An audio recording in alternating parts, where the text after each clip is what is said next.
Good afternoon, everyone, and welcome to the October 12th, 2020 regular meeting of the Hillsborough County City-County Planning Commission. We thank you for attending this meeting. Your comments and participation are encouraged. To minimize feedback in the audio, all participants in the meeting will be muted until it is their opportunity to speak. Planning commissioners should unmute themselves and turn on their camera to indicate they would like to speak. You can also send the chat to Melissa if you would prefer to be recognized that way. Please be sure to state your name at the beginning of your remarks for the benefit of the clerk. There will be an opportunity for members of the public to provide comments. Please click the raise hand button illustrated on the screen. You will be unmuted when it is your turn to speak. Please wait until the chair calls on you to begin speaking. State your name at the beginning of your comments and adhere to the time limits. Members of the public may also ask questions. Members of the public may also ask questions to staff at any time during the meeting by typing them into the question chat box illustrated on the lower right of the screen.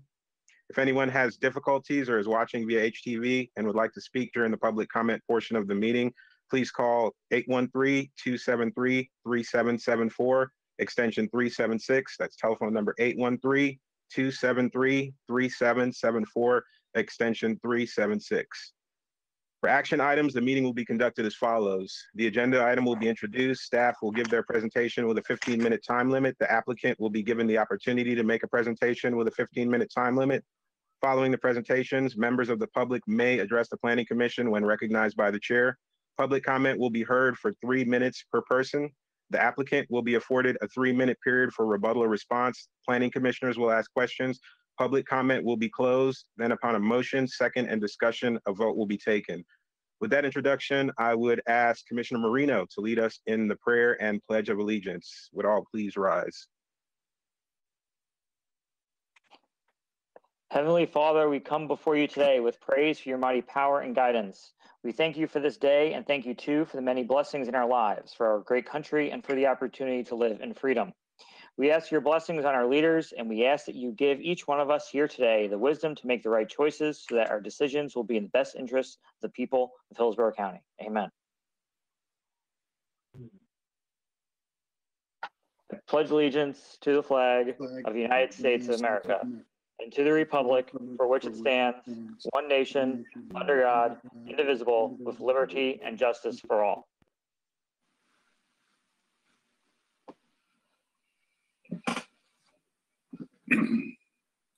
Thank you, Commissioner Marino. And with that, I would ask for the clerk to please call roll. Good afternoon, Joseph. Present. Bernstein. Here. Ordinances. Present. Dickerson. Here. Dix. Dix. Dowdy. Here. Green. Present. Kress. Here. Marino. Here. Powell. Here. And Rodriguez. Here. Thank you. You have a quorum. Thank you. The next item up is the approval of minutes for the following meetings: the regular meeting for September 14th, 2020, the public hearing for Plant City Plan Amendment, September 14th, 2020, and the public hearing on Temple Terrace Plan Amendments, August 10th, 2020. Is there a motion to approve? So moved, Commissioner Kress. Second. Commissioner Green. All right, I have a motion for approval by Commissioner Kress and a second by Commissioner Green. Hearing no further discussion, I would ask the clerk to take a roll call vote. Joseph. Yes. Bernstein. Yes. Cardenas. Yes. Dowdy. Yes. Green. Yes. Kress. Yes. Marino. Yes. Powell. Powell. Yes. Yes. Motion carried 8-0. Thank you. All right. Next item up is public input. If there's anyone joining us today. Oh, yep. Who is that? Mr. Chairman, can you hear me? Oh, Commissioner Dix. Kind of, sort of. You're breaking up a little. Yeah, I am. I'm sorry. There you go. But I'm having a little bit of technical difficulties, but I'm here with you. Okay. Thank you, sir. Good to have you. All right. Public input. If there is anyone who is joining us today who wishes to provide comments on items that are not on the agenda or agenda items that are not for action, please click the raise hand button at this time to be recognized.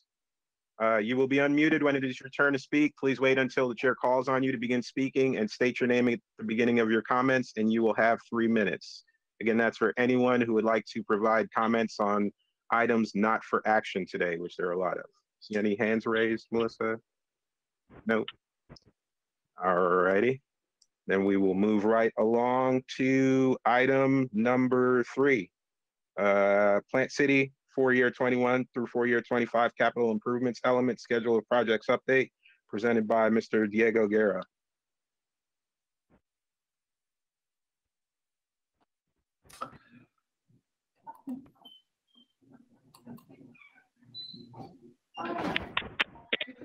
Good afternoon, ladies and gentlemen. Diego Guerra, Planning Commission staff. This item is the Planning Commission's review of the Plant City's FY21 through FY25 capital improvement elements schedule of projects update. This is an action item and the resolution is provided for your vote.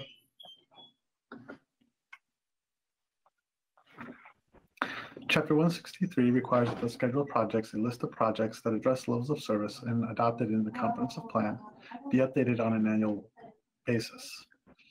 The updated, excuse me, the update would replace the existing capital improvement elements schedule of projects with the schedule found in your packets.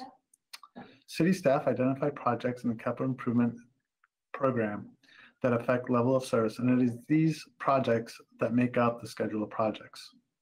The update is accomplished by ordinance, which is permitted under Chapter 163 and does not follow the typical plan amendment process. Additionally, the plans of other agencies are adopted by reference into the schedule through an existing policy found in the capital improvement element. There are 4 main categories included in the schedule of projects, and they are streets, utilities, maintenance and operations, stormwater, and parks and recreation. The total 5-year funding amount for these projects is approximately $59.29 million.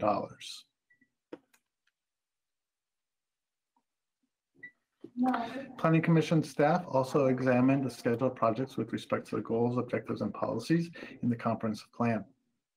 A few of the policies are identified on the slide with a full list available in your packet.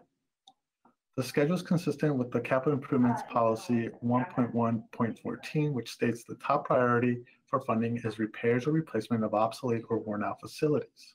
All the projects in the schedule meet this description. Capital improvement element schedule is also consistent with the policies requiring coordination with the 10-year water supply facilities work plan. The capital improvement element schedule of projects furthers the intent of the infrastructure sub-elements, which includes language that states provide quality infrastructure and services to residents and enhancing transportation options.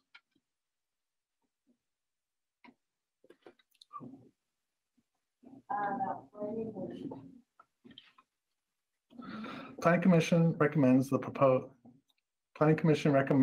the Plant City's FY21 through FY25 capital improvement element schedule projects update be found consistent with the goals, objectives, and policies of the Imagine 2040 Plant City Comprehensive Plan.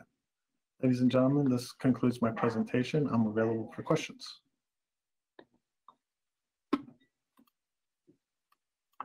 Thank you, Mr. Guerra. I am not seeing any hands raised here. Do you, Melissa? No, in terms of public comment? Yeah.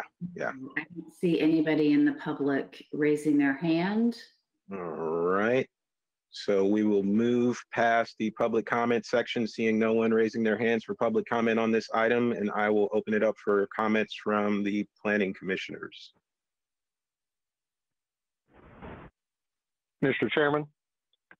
Yes, Commissioner Dix, I believe. Thank you. I appreciate this. Yes, it's looked through this very thoroughly, and the city has done very good in keeping with all of their financial obligations, as well as keeping their taxes down low, which I know everyone is grateful to hear about.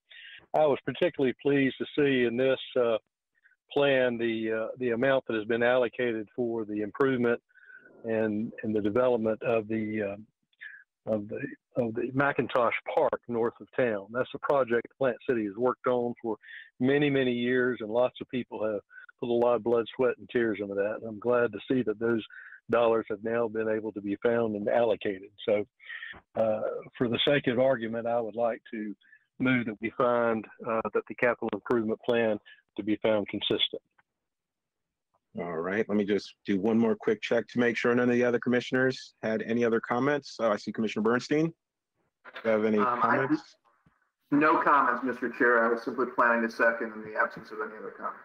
All right, well then we'll close public discussion, and I will accept the motion from Commissioner Dix to find Plant City for year 21-25 consistent and forward it on to the city of Tampa. The motion was seconded by Commissioner Bernstein, and I will ask for the clerk to call roll at this. Discussion. A moment for any more discussion.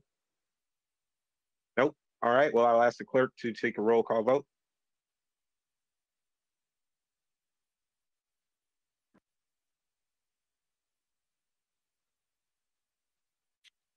The clerk is with us. Joe, we can't hear you. Apparently the clerk had technical difficulty. He's re-entering, and he should be unmuting himself shortly.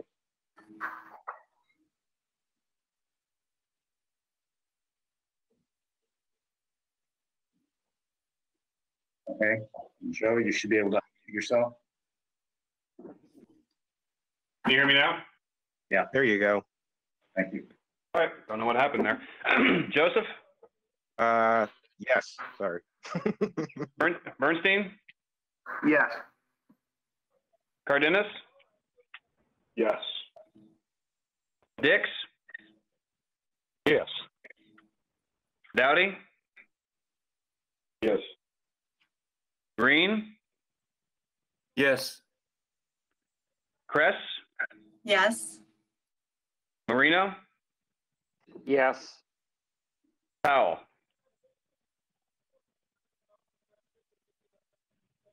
Powell? Yes. Sorry. Motion carried 9-0. Thank you. All right, thank you, Mr. Guerra. Moving on to item number 4. We have a presentation. It's a status update on Residential Plan 2, the RP2 Future Land Use Study by Mariann Abrahamsen. Hello. Okay, so can you see my screen? Let's see. Yes. Sorry again. Yeah. Okay. Okay, great. So, yes, Mariann Abrahamsen, Planning Commission staff. I'm here to present a brief update to the RP2 land use study. So here is a map of the study area. The pink is located within the BOM community plan boundary. And this is all RP2 lands outside of the urban service area. And so the yellow is what we are referring to as the north subplan area. And again, the pink is the south subplan area, as has been previously called. Now we're referring to it as the BOM village area. So the study objectives include a review of the market analysis and public outreach. Oops, sorry. Excuse me, there we go. Sorry, some technical difficulties. And which will inform the policy recommendations for the RP2 future land use category and corresponding land development code regulations.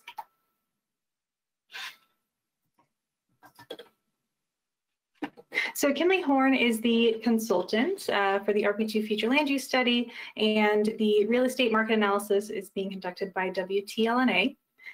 So here are just a sampling of some county partners we've been working with throughout this entire process: economic development, development services, community and infrastructure services, and the county attorney's office. So in July, the BOCC was workshopped on this study, and from that workshop, we received some good feedback, and a part of that was a request for additional public outreach in this area. So since then, we have been meeting virtually with stakeholders, sent an email out to the constant contact list and placed info on social media and the webpage, inviting folks to meet with us one-on-one, virtually or in group virtual meetings, or any phone calls or anything that any information people need for further clarification on this study or to provide any comments on the study. We've also posted some informational signs in the community trying to raise awareness and keep people engaged. And a promotional video was created as well that was posted on the project webpage. So here's just a screenshot of the video to your left. That's just a short 2-minute video that is available, like I said, now on the project webpage, just describing the project and some preliminary policy recommendations. And that yellow sign there is the sign I mentioned that is currently posted throughout the community, trying to raise awareness of the project and get some further input. So here are just some high-level policy recommendations so far. So as mentioned, we're looking to establish 2 sub-planning areas, the north, which was that yellow area, and the Baum Village area, which was the pink area. We are looking to replace the employment requirements with community benefit requirements. This is something we've heard from the development community, that the current employment requirements aren't really in line with the market reality. And we are also keeping in mind the intent of the Baum Community Plan, or the vision of the Baum Community Plan, rather. And we would like to update the criteria for buffering and screening, lot sizes, open space, to ensure that rural character is maintained. So here's a schedule of what we've been doing since the beginning of the year. So in January and February, we were conducting stakeholder interviews. We had our first open house in March. In April, we transitioned, as you all know, to virtual outreach. We had a virtual workshop, an online survey. In June, we had a planning commission workshop and another public virtual work session. And in July, the BOCC was workshopped. In August, we've continued virtual meetings with stakeholders. And moving forward, in November, we are planning both a virtual and in-person open house. This is something that we've heard from the community that they would like possibilities for more in-person outreach and engagement. And so now we feel like we're at the place where we can do that safely and maintain social distancing and make sure that all health regulations and guidelines are complied with.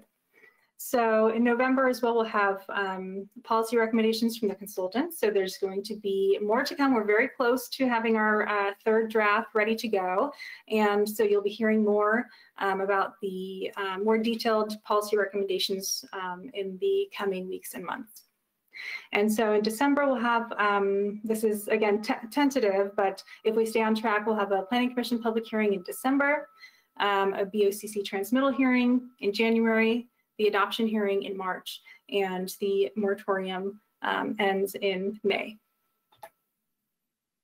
So again, for anyone who is looking for information or to remain engaged, please visit our project webpage. There's a bit.ly link there, and you can find drafts of the policy language and the regulations, as well as see that video that I had mentioned. There's lots of maps there. There's just a lot of information that's useful if you want to learn more. So that concludes my presentation, and I stand for questions. Thank you very much. This is an action item. I will open it up to any comments from the commissioners. Anybody have any comments or input on this item? So Commissioner Powell, go ahead. Thank you, Mr. Chair. Really great presentation. Mariann, thank you. My only real question I had was, in one of the slides, you showed that we were going to replace like the jobs requirement with, I think it was like community benefits. What exactly, are those community benefits? Has that been determined yet, or is that still like in the works, or has any of the stakeholders expressed anything in particular that they would like to have? Sure. So the details of those are still getting worked out, but we do have a list of community benefits that we're working on. And so those include, we want to get a sampling of things that are, since we're replacing those employment requirements, have a mix of commercial based kind of benefits and then neighborhood based benefits. And we don't know yet if we're going to be categorizing them in that way, but at least we have a sampling.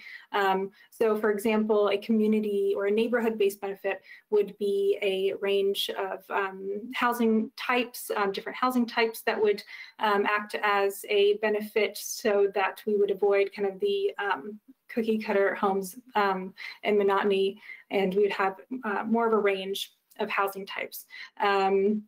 Another benefit that's more commercial is providing on-site or off-site commercial space that would count as a community benefit.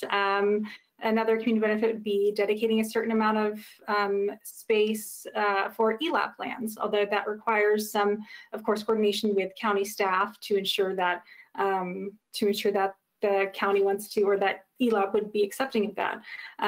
So there's also a community benefit that that involves green building standards. So we're trying to explore things like if folks build to a certain green building standard, would they be able to have that as a community benefit? So there's a range of things that we're looking at.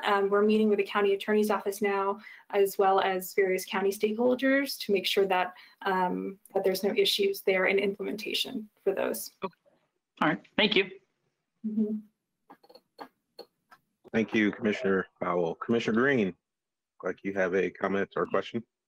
Yes, thank you, Mr. Chairman. This is a question for Mariann, and Melissa, you might want to chime in on this one also. I'm just curious, and maybe this was discussed in previous meetings when you first made the presentation, Mariann. So what's the anticipated end result of the study itself? I mean, what will it actually do? So the reason the study is being conducted at all is because we realize that the regulations in place, I say we as in the county, of course, instructed us to do this, but the regulations that are in place currently are a bit antiquated and need some update to the market realities of today.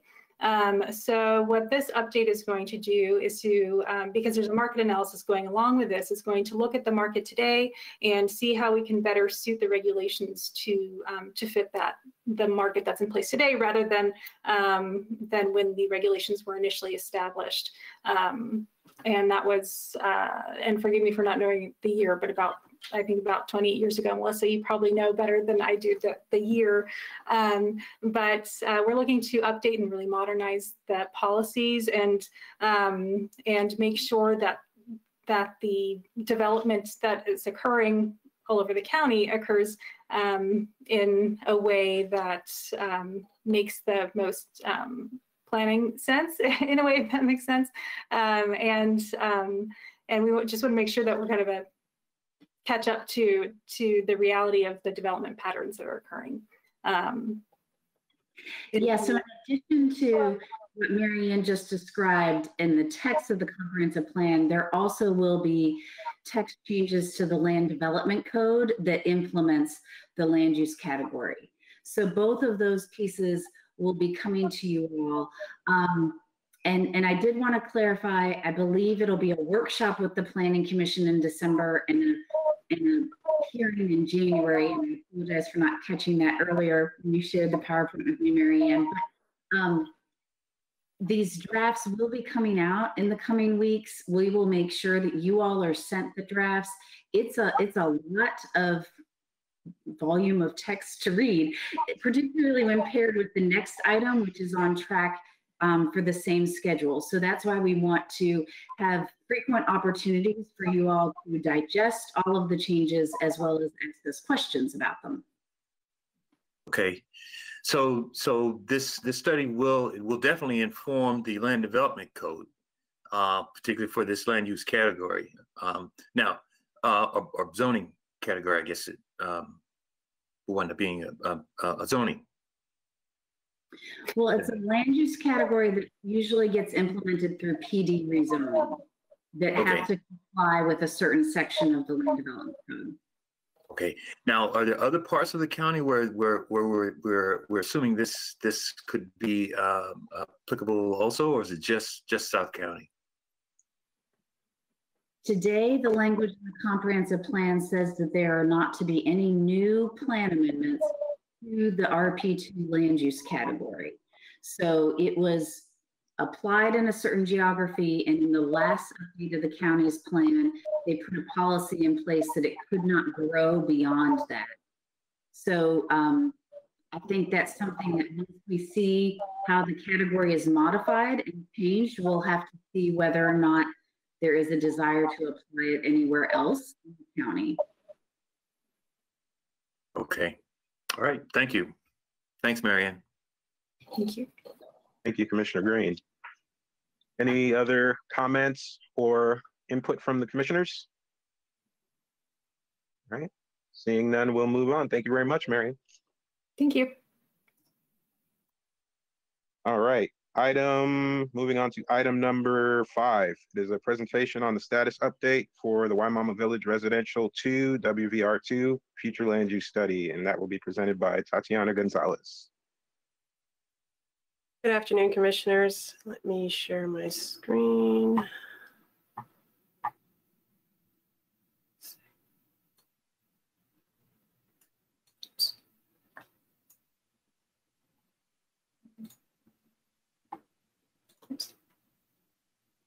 Can you all see my screen? Yes? Okay, good. All right, good afternoon. Tatiana Gonzalez, Planning Commission staff.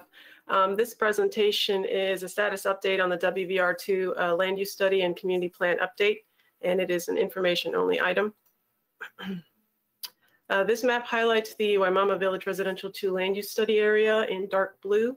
WVR2 is a future land use category specific to the Wimauma Village Community Plan area, seen here in the black outline. The land use category is currently under a moratorium for new rezonings, and the study is evaluating the employment and service requirements associated with the category. And the objectives of this study include updating the Wimauma Village Community Plan, developing a strategic action plan to revitalize downtown Wimauma, and providing policy recommendations for the WVR2 plan category. Now, the WVR2 land use study will be completed by the University of South Florida's Florida Center for Community Design and Research, and a parallel real estate market analysis and community profile was completed by WTLNA. Working with the Planning Commission throughout this process, there are several Hillsborough County departments comprising the project management team. Staff also met with the County Attorney's Office, the school district, and other outside agencies as the study progressed. And the team is now finalizing policy discussions and evaluating the consultant's recommendations. The public engagement and planning process for this study follows the 7-step community plan update process. And since the Planning Commission workshop in June, the staff conducted a virtual work session with the public to gather input on the first draft of policy recommendations. Staff then presented the second draft to the BOCC at their workshop in July. And it was at that workshop that the board requested that staff continue to educate the public on the study. So in August, the study team began to hold virtual meetings with community members. and we attended 2 in-person meetings in Wimauma for those who couldn't attend the virtual meetings. We learned that there were still many community members who were unaware of the study, so staff went ahead and posted some informational signs in the community with the project page information and staff's information so that the community could contact us. We also created videos, kind of PSAs in both English and Spanish for Wimauma that explain the study and how they can, the public can participate. And we've shared these videos on our social media and also on the Planning Commission website. So our next public engagement will hopefully be another open house in November to present the final draft of policy recommendations. So as I said, in collaboration with county staff, we're currently working we're on the process of refining the proposed policy recommendations for the unincorporated Hillsborough County Comprehensive Plan and the Land Development Code. And we are going to discuss these policy recommendations in greater detail at a future meeting with all of you, but I'll cover a few of the proposed policy recommendations today pertaining to affordable housing, also transfer of development rights. There's a new community benefit requirement I heard there were questions about, also expanded open space requirements, and 2 new regulatory sections in the Land Development Code. So under current policies, the affordable housing density bonus incentivizes the development of affordable housing inside the urban service boundary in land use categories that allow 6 or more dwelling units per acre. And when affordable housing is proposed in the WVR2, the project's clustering ratio increases, but it doesn't include a density increase. So the proposed affordable housing policy would allow an increase in density up to 3 dwelling units per gross acre for projects in the WVR2. And it would also consider stacking that with TDR to provide additional density in appropriate areas to support downtown Wimauma. The TDR element encourages the transfer of density for several purposes: to move potential development to certain locations inside the urban service boundary, to encourage continued use of land for rural and open space purposes, which is very important to the community in Wimauma, and to allow the accumulation of sufficient development rights to support downtown development. Now, the proposed policy would establish the Wimauma downtown as a designated receiving area within the urban service boundary, and the downtown Main Street core of Wimauma as a priority zone. And it also proposes the transfer of 1 unit from the WVR2 to create 2 units in the downtown. However, transfers between the WVR2 properties would still remain at a 1-to-1 ratio. I will clarify that there is a separate study also being undertaken by the county to review their TDR policies. Now, the community benefit requirement was developed to potentially replace the employment and service requirements. And this is to encourage public benefits and services that are important to the community's needs, to support their needs. So projects can receive density bonuses above their base density once they complete a certain number of community benefits, which can be supported on-site or off-site. And some of the proposed community benefits include, but are not limited to, the following. Enhanced development standards, such as providing 4 or more residential types of housing. Enhanced streetscape could be a new sidewalk or bicycle facility connections to schools. Land dedication or development contribution for a public facility, which could be schools, trails, parks. Construction of on-site residential support uses. Construction or contribution for off-site commercial uses, for instance, within the downtown. Also including, in conjunction with transfer of development rights, and this would allow development to transfer a minimum of, let's say, 10% of a development's total gross units to the receiving zone in downtown Wimauma. And another option would be ELAC contribution. Again, we're looking into these community benefits, and we're still in discussions with county staff to discuss the feasibility of these and the potential implementation process. And the intent of this policy is to create standards generated from the Wimauma Community Plan that are designed to ensure the plan goals are met. This policy recommendation would establish specific percentage standards for open space, and it would include conservation areas and agricultural land within the WVR2 to ensure that the rural landscape is preserved. Currently, open space must constitute no less than 40% of the gross site for a planned development. The proposed policy specifies that 30% of the open space must be contiguous and 10% of the open space must be internally located. And the idea is to avoid sort of fragmentation when it comes to open space and create more of a connection with other open space or other conservation areas. Now, these are the land development code sections that I mentioned. So the intent of the Ymama Downtown Overlay District is to improve and encourage the development of Ymama Center and Main Street along State Route 674, and to establish more of a mixed-use, walkable, pedestrian-friendly downtown district. Currently, there's limited policy guidance set out in the comprehensive plan to guide a desired form and function of the downtown. So the overlay would provide the Euclidean zoning districts with supplemental regulations that would include building design and setbacks, street network design guidelines that would require development to preserve, for instance, the downtown grid pattern that currently exists in Wimauma through an interconnected network of streets, alleys or lanes or other public passageways.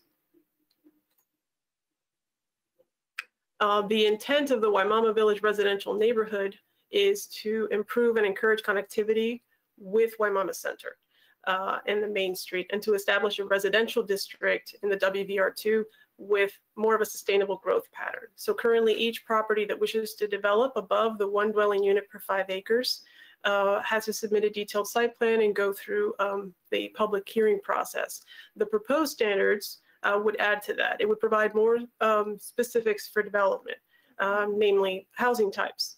That would result in a variety of uses and diverse housing options within the neighborhood, within WVR2. So each development would also need to demonstrate how they meet the proposed community benefit requirements should we go forward with those policy recommendations. So since the beginning of the year, several public engagement events have taken place. Most recently, in August and September, the study team met with the community organizations, neighborhood associations, business groups, and other interested parties to explain the policy recommendations and to gather additional feedback.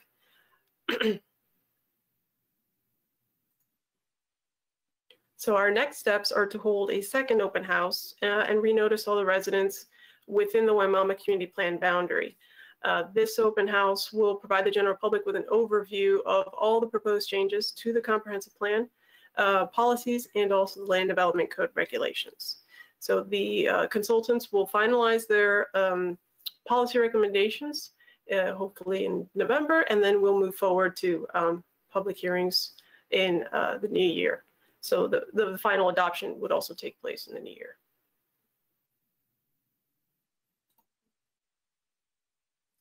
All the materials regarding the study, including the videos that we developed, any presentations that we've given, any of the draft documents are all available on the Wimauma project page of the Planning Commission website, and the public can sign up to receive email updates or details on future meetings by visiting the link on the screen, bit.ly Wimauma Village. And that concludes my presentation, and I am available for any questions. Thank you. There any comments from planning commissioners? This item's not for action, so we're just looking for input from the planning commissioners on this one. Commissioner Powell, yes, go ahead. Thank you, Mr. Chair. Thank you so much for the presentation.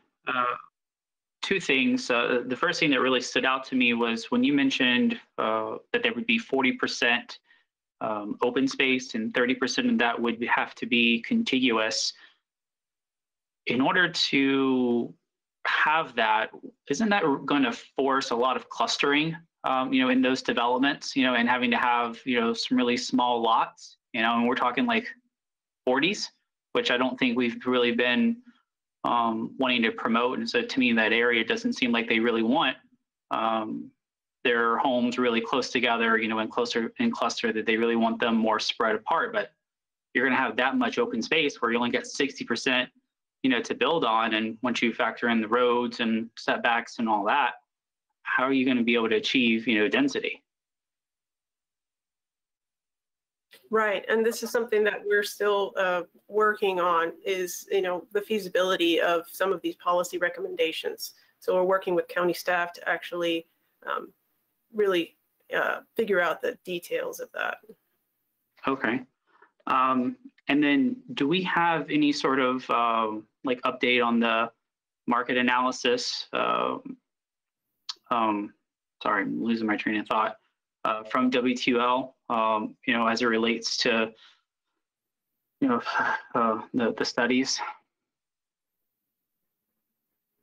So WTL has completed the market study and the community profile for Ymama. They have not evaluated the land use study proposals yet because we are still finalizing, both land use studies are still finalizing their policy recommendations, but once those are done, then WTO will potentially review those. Okay. And I only asked because when I saw the study, it seemed like how I read it, that they were projecting that the demand, for homes in that area was only going to be 600 to 800 units through 2024, I think. And that just seems like a really little amount of homes that would be built in that area. And to me, I think that all the growth is going into South County. So I can't imagine that that number is really accurate. We would be, I do think we can get a response to that specific question, and as well as if it would be of interest to the planning commissioners, we could have WTL give a presentation on their work at one of the upcoming meetings. Oh, that'd be fantastic. Okay, sure thing. Thank you. Thank you, Commissioner Powell. Are there any other comments from any of the other commissioners? Questions or anything? All right. Oh, Commissioner Kress, yes, go ahead. Just quickly, thank you. I appreciate Commissioner Powell's concern about the clustering of the open space. But I think it's a very worthwhile goal, and if you can make it work, please do. Okay. Right. Is there any other input from anyone else on this one? All right, seeing none, I will thank you, Ms. Gonzalez, and we will move along to the next item, which would be, sorry, Commissioner Green, sorry. Yes, go ahead. Just one comment related to Commissioner Powell's concern about density. Is it fair to assume that the market analysis will identify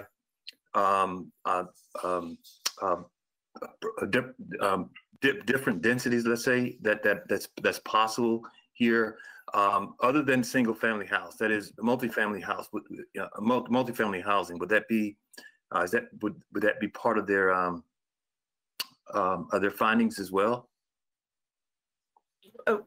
Are they proposing other densities? Was the question? Right.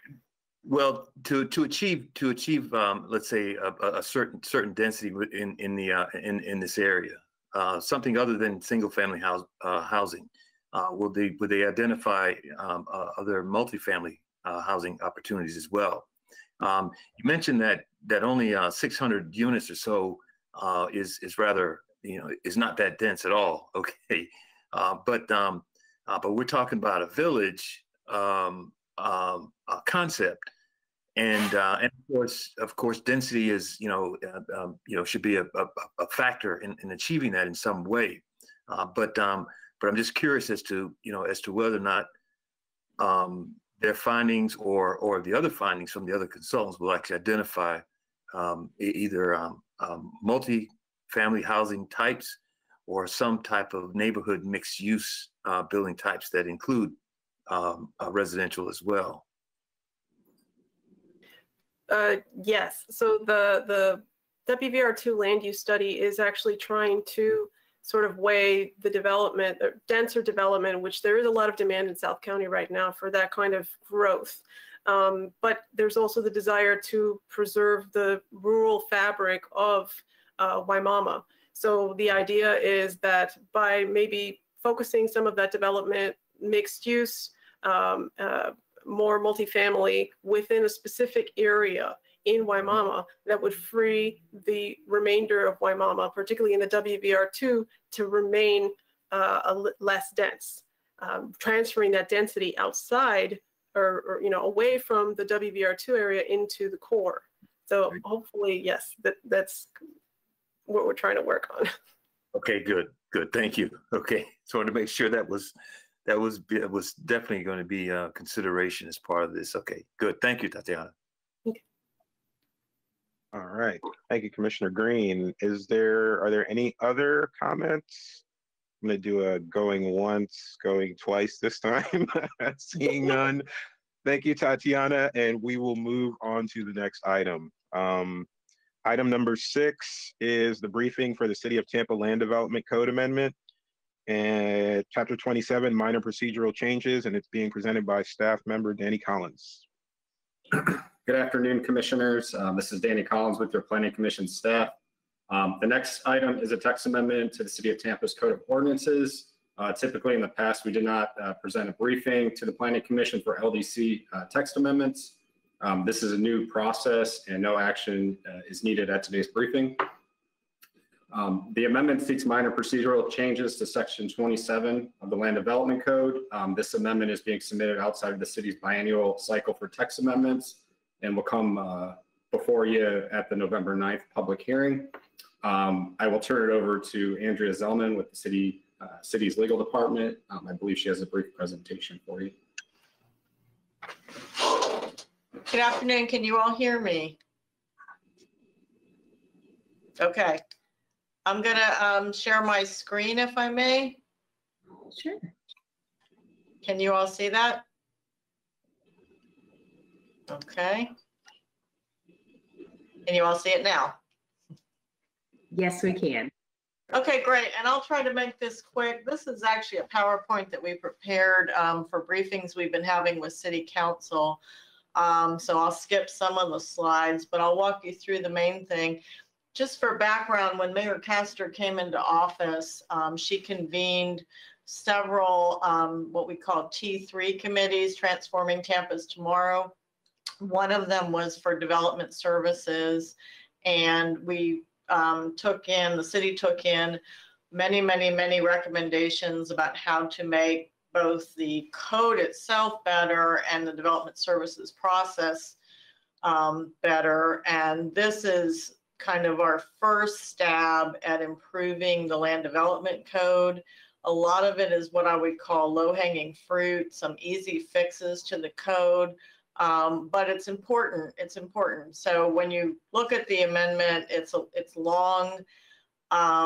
It seems like the changes we're making are relatively minor, but they are things that impact both the applicants that submit development applications and the city staff and the city council. So just real quickly, this is what we call internally phase 1A, because again, we're trying to get some of the simpler stuff out of the way first, and then we plan to revisit the code again in other phases. So just real quickly, this is a quick summary of the changes we're making. We make a lot of changes to the public notice sections in the code. What we found when we went through the code was a lack of uniformity, I should say. Some applications required the posting of a sign, but no mail notice. Some required mail notice, but no posting of a sign. We thought everything should be uniform. That's easier for the applicant. They don't have to try to figure out which rules apply. It's the same rules for everything. And frankly, I think it's better for the public, because some members of the public are used to seeing the sign, but then they wait to get the mail notice to figure out what's going on, or vice versa. So this way, it's the same notice for all the applications. Another minor change, but that saves people a lot of headaches, is we found that throughout the code, we had places that referred to calendar days. We had other places that referred to, and this is, in terms of deadlines or submittal requirements. Sometimes it referred to working days. Sometimes it referred to city working days. We changed it to make it all uniform, and it's just calendar days. And where we needed to, we adjusted the time frames accordingly. Another thing that sounds silly, but again, it just avoids confusion, is throughout the code, we had references in some places to Planning and Development Department, in other places to PDD. And in addition, our city has a history of renaming its departments. And so we thought it would be better to just make it uniform, just refer to it as the department, define the department, and then use that term throughout so that when the name changes, we don't have to go back and amend the code. Another thing that had been, I think, overlooked a few years ago, the city did away with its Chapter 13 Tree and Landscape Code and instead merged that code into Chapter 27. However, Chapter 27 still had references to what is now the non-existent Chapter 13. So again, we've gone back and fixed that to avoid confusing people. This was a request from City Council. We have a process here where certain hearings are reviewed by City Council, and we right now require the applicant to get a DVD of all the prior hearings, which frankly the City Council members probably wouldn't know what to do with nowadays, that so many computers don't even have a disk drive. So and all our hearings, all the videos of all our hearings are available online. So we took this requirement out. It really isn't necessary anymore. The council members can see the prior hearings online. This was just something to make the variance review board consistent with all the other boards, in that instead of mandating that 4 votes was necessary to take action, we set a simple majority. Again, this is something that sounds minor, but we had situations where we had a quorum, but there really weren't enough variance review board members present for a meeting to get someone to 4 votes. They got a majority vote, but they didn't get 4. And so the item had to be continued and continued and continued. So, and that's not how our other boards do things. So we just wanted to make everything uniform. This is something that, again, caused a lot of headache and consternation for applicants. And this was actually a recommendation of city staff. When someone is applying for an alcoholic beverage special use permit, which is what we used to call wet zoning, we require that they submit a topographic survey, and that's on a tree survey, which makes sense if they're building something or remodeling an existing structure and changing it. But if it's a simple situation where someone is, say, taking an existing restaurant and just seeking to serve alcoholic beverages at it, there's no reason they have to go back and do a topographic survey and a tree survey when they're not actually changing the building at all. They're not changing the physical site at all. So, and those surveys can be very expensive and time consuming. So again, it made sense to change that. Again, this is one of those inside baseball. The city has a process whereby someone with an approved plan development who is now getting ready to develop the project, realizes they need to make a relatively minor change. Our code allows a number of those changes to be approved administratively if it's determined to be a non-substantial change. But in the meantime, we were requiring the applicant to provide notice to their neighbors, and the neighbors weren't really sure what they could do. This now makes more clear that the notice is basically to let the neighbors know that they could appeal from the ultimate decision, or they may appeal from the ultimate decision. So section 27-149 is where all of the notice requirements for the city are housed. And so we made a few changes to this. Right now, an applicant for a plan development is required, for example, to send the neighbors, the neighborhood associations, a full-size site plan.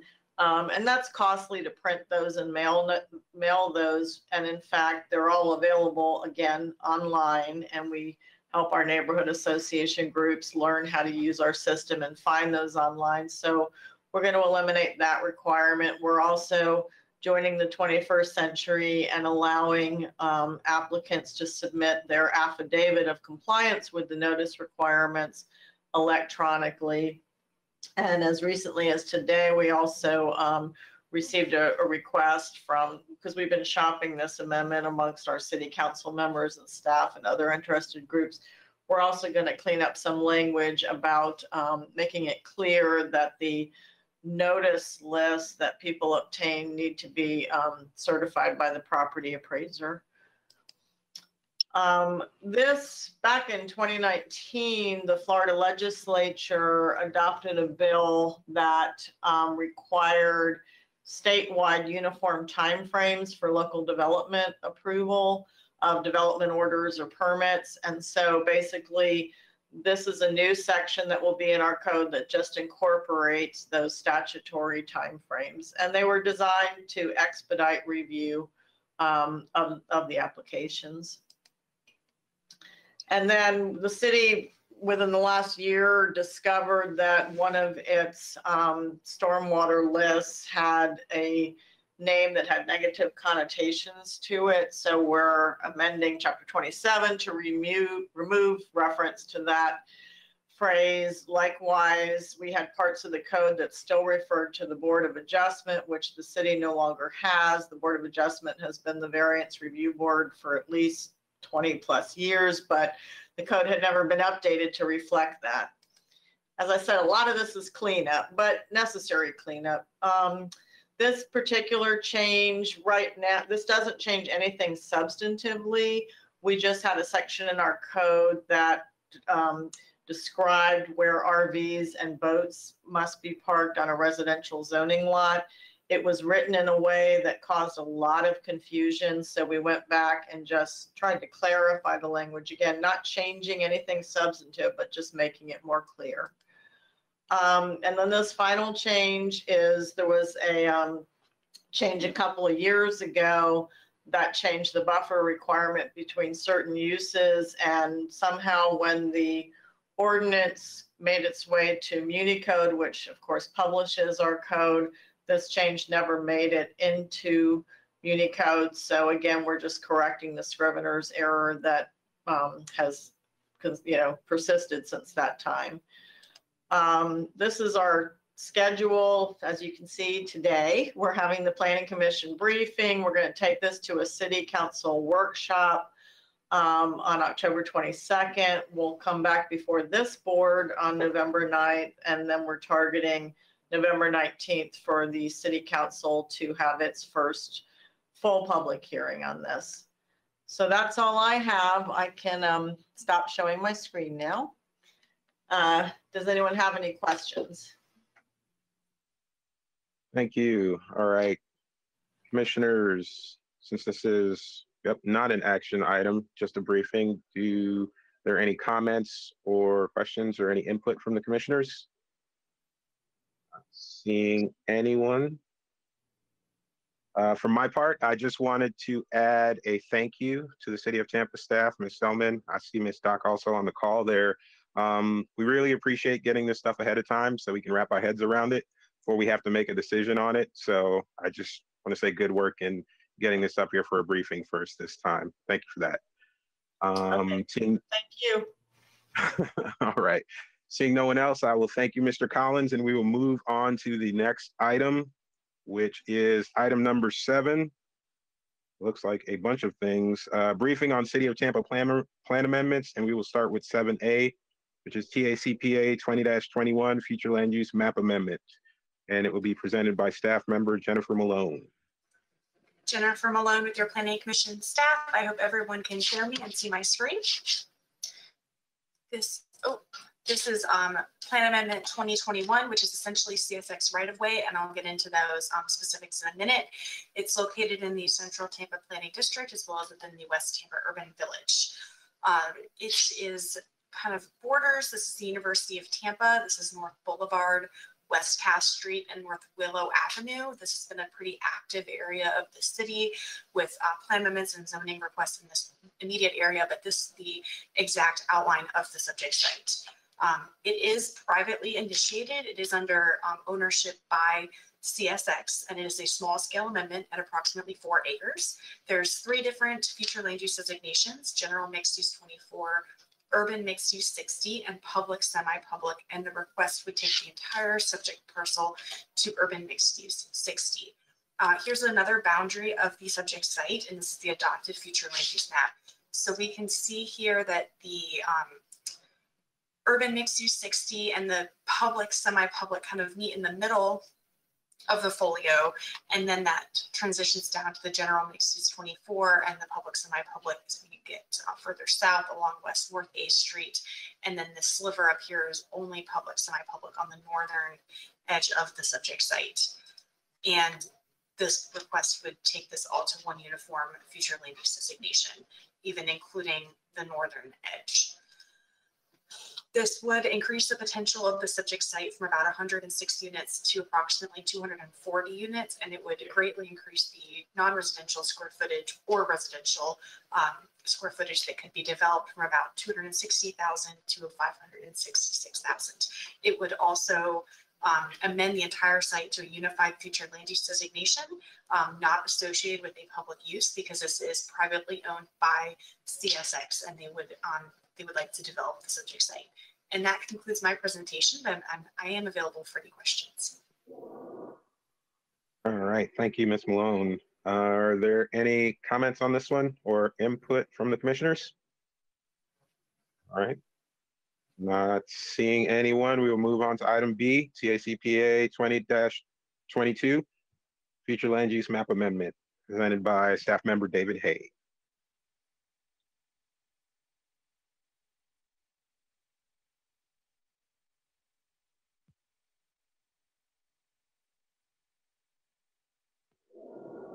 Oh, can't hear you.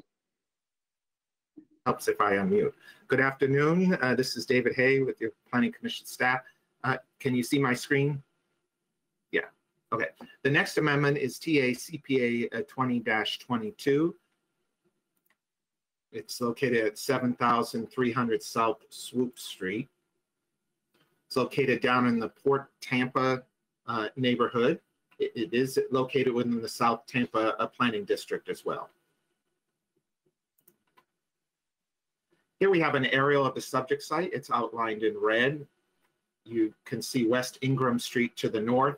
West Ingram Street is there is access, the sole access to the site is through this parcel here from the north, from West Ingram Street. The street to the east is South Sherrill Street. There is South O'Brien Street to the west. And then there is a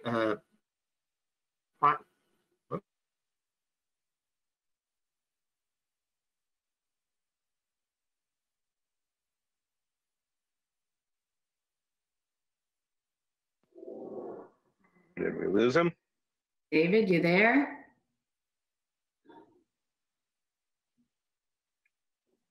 I think we may have lost him. I think we might have. All right, do we want to move on to another one possibly and then come back? Well, I think Jennifer has his presentation if we want to keep going with this one, or we could go to the next one, which is, thanks, Jennifer. Whatever the commissioners prefer. Oh, okay, just give me a moment to pull it up. Okay. David just texted me that his computer just crashed. So Jennifer, if you're able to switch to it, that might be easiest. Sure. Okay, let me just pull up the presentation. Thank you. Nobody can see my screen, correct? We can see it.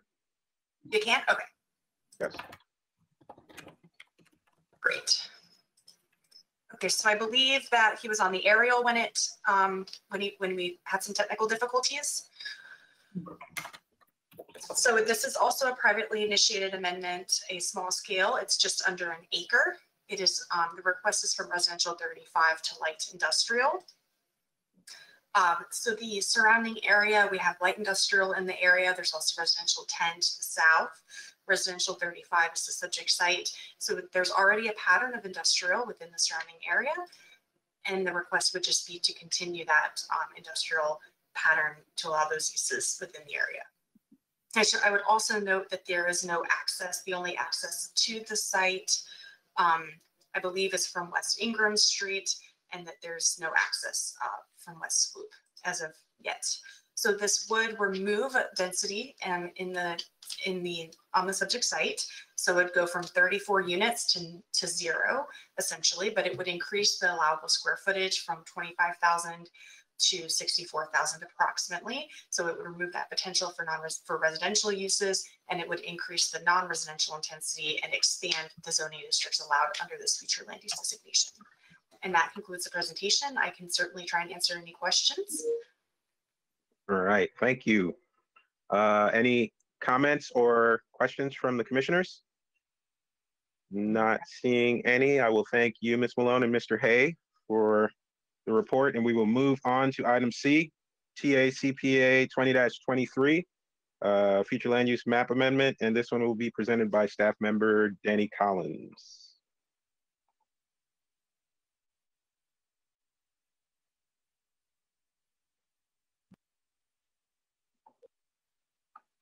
Can everyone see my screen? Yes. Your screen, yes. Danny Collins with your Planning Commission staff. This is Tampa Comprehensive Plan Amendment 2023. The subject site is in the Central Tampa Planning District. It's over here on the locational map. It's within the historic Ybor neighborhood, and it's also within Ybor City urban village. The subject site is within the local historic district and will proceed to the BLC before ultimately proceeding to City Council. Here's an aerial map of the subject site and the surrounding properties. The subject site is here. It's outlined in this black color. It's at the northeast corner of Angel Oliva Senior Street and East 3rd Avenue. These parcels to the east of the subject site were changed to UMU 60 in 2019. You'll see the surrounding area is predominantly industrial as you move south of the subject site towards Adamo Drive. And then there's also some residential as you move north from the subject site. This parcel over here is Phillips Shore Elementary School. A quick background of the request. This is a privately initiated amendment. It's small scale. It's approximately 0.23 acres. The request is to change the future land use designation from general mixed use 24 to that urban mixed use 60 category. Here's the adopted future land use map. Again, this is the subject site shown under that general mixed use 24 category. It's actually consists of 2 parcels. There's a little sliver. I don't know if you can see it on your map.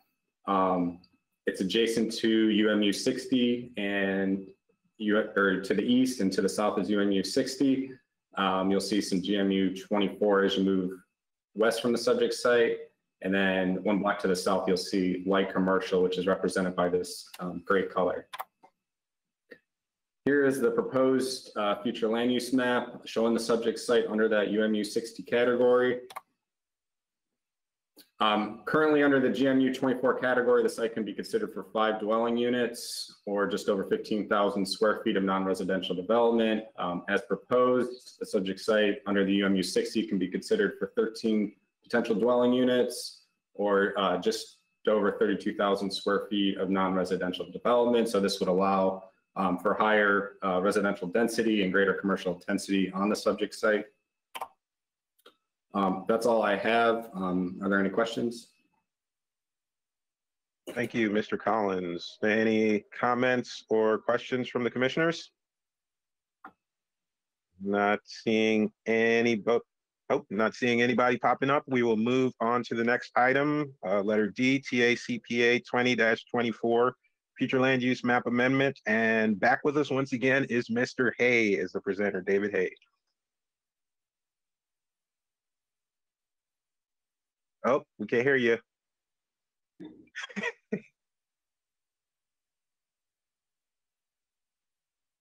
Still nothing.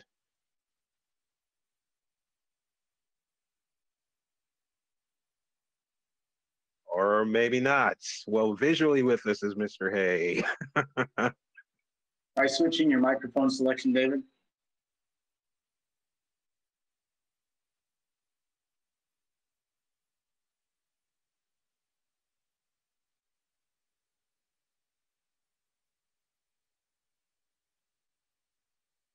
Nope.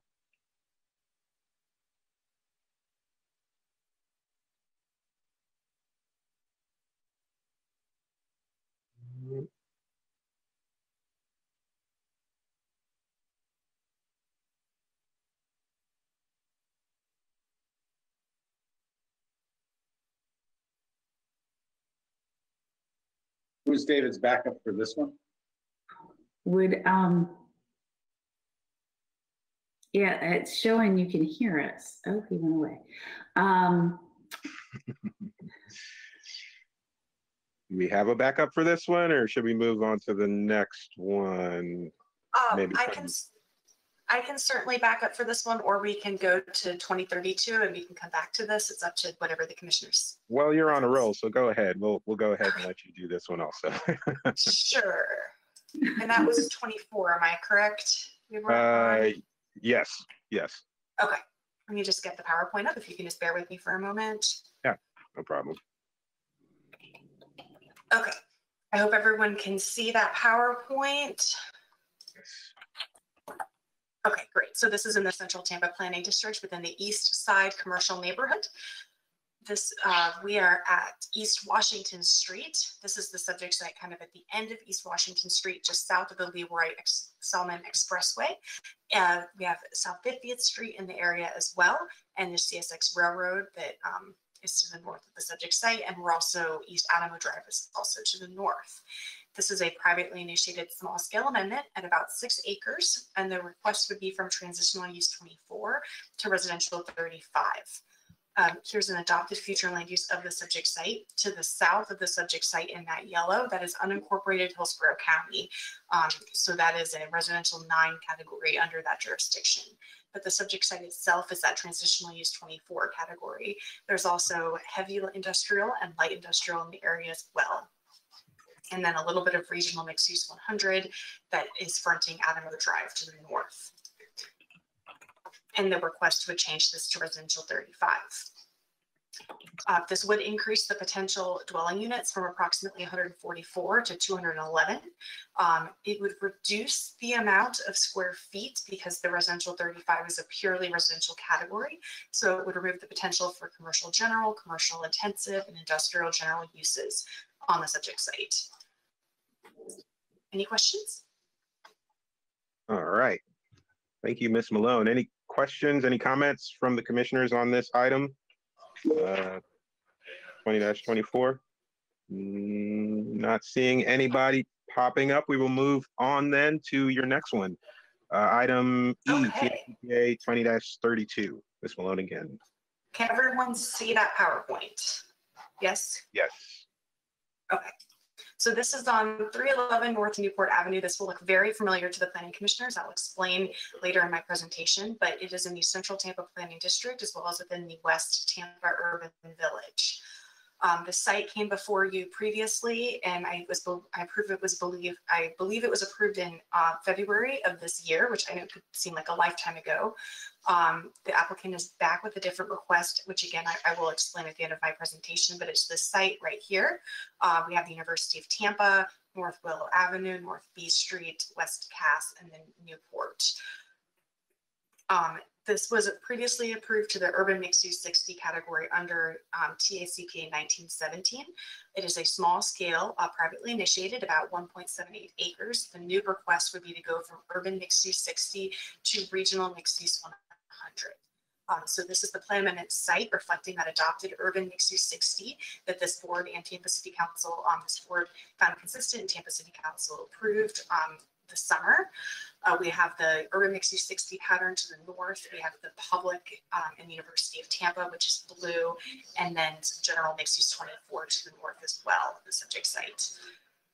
The request before you today would be to go from Regional Mixed Use 100, which is that garnet burgundy color. This would change some of the impacts on the subject site.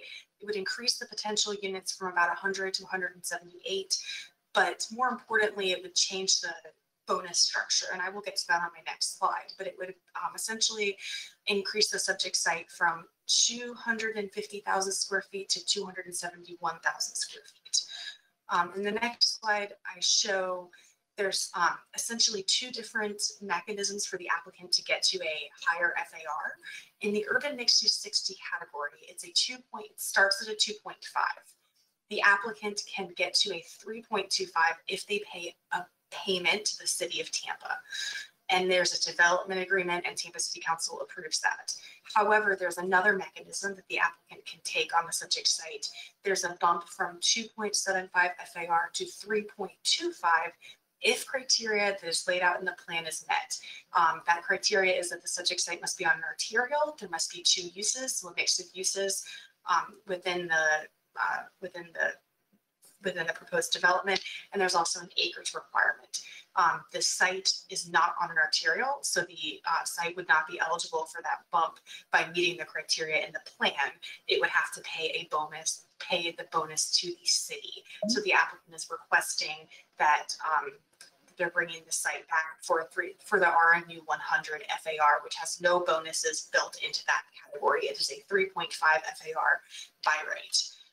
And I'm available for any questions. I know that was a lot of information, but I'm available for any questions. All right, thank you very much, Ms. Malone. Are there any comments on this item from the commissioners? Questions or input on this one? Oh, that's Mr. Collins. Not seeing any of the commissioners. We will move on then to item F, TACPA 20-25, presented by Mr. Collins.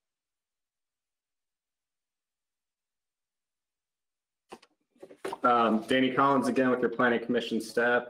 Our next 7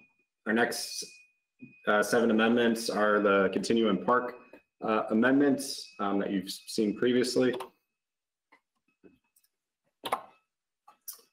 The 7 parks are scattered throughout the city, shown on a locational map. We'll first take a look at Clifton-Dixon's tennis complex in South Tampa. It's over here. We'll move up to Fremont Lanier Park, and then up to Seminole Heights to the Seminole Heights Garden Center, and then over to Loretta Ingram Park, and then downtown to Gaslight Square Park, and then we'll move towards Ybor to New Chio Parkway, and then back down south to Palmacio Lions Park.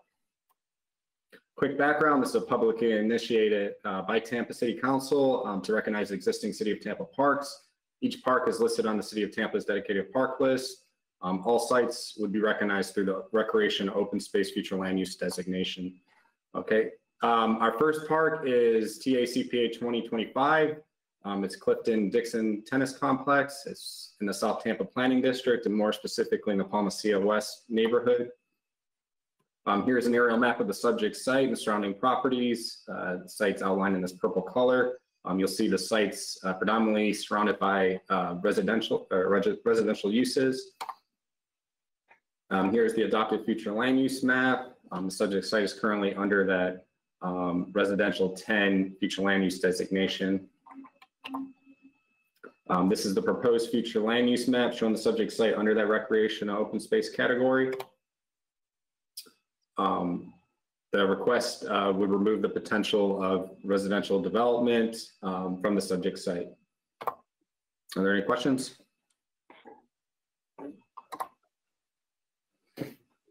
Our next park is TACPA 2026. It's Fremont Lanier Park. It's in the Central Tampa Planning District, and more specifically within the Old West Tampa neighborhood. The subject site consists of 5 parcels found along Fremont Avenue. They're shown outlined in this purple color. You'll see the surrounding areas predominantly single family detached. There are some public uses along North Rhone Avenue to the east of the subject site. Here is the adopted future land use map showing the subject site under that residential 35 future land use category. You'll see some some light industrial as you move south, represented by this gray color. This area over here is under that NMU 35 future land use category. This is the proposed future land use map showing the subject site under the recreation open space category. Again, this would remove the potential of residential commercial development from the subject site. Are there any questions? Our third park is TACPA 2027. It's the Seminole Heights Garden Center. It's in the Central Tampa Planning District, and more specifically in the Old Seminole Heights neighborhood. Here is the subject site outlined in this purple color. You'll see the surrounding area is predominantly residential in character. This is Interstate 275, just to the east of the subject site. This is the adopted future land use map showing the subject site under the residential 10 future land use designation. It's surrounded by that residential 10 on all sides. This is the proposed future land use map showing the subject site under the recreation open space future land use designation. Again, this would remove the potential of residential development from the subject site. Are there any questions? Our next amendment is TACPA 2028. It's Loretta Ingram Park. It's in the West Shore Planning District, and more specifically in the Carver City Lincoln Gardens neighborhood. Here is the subject site outlined in this purple color. There's predominantly residential uses surrounding the subject site, and there are some commercial uses found along North Lois Avenue. This is the adopted land use map showing the subject site under the residential 10 future land use designation. It's predominantly surrounded by that residential 10.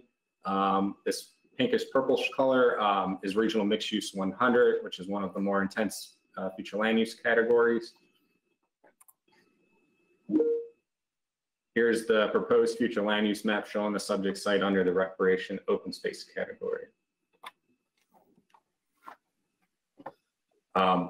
The request would remove the potential of residential and commercial uses from the subject site.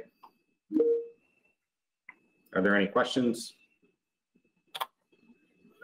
For our next case, I'm going to turn it over to Nathan Smiley. He's our new fellow from the University of South Florida, and he will provide a presentation for the next case.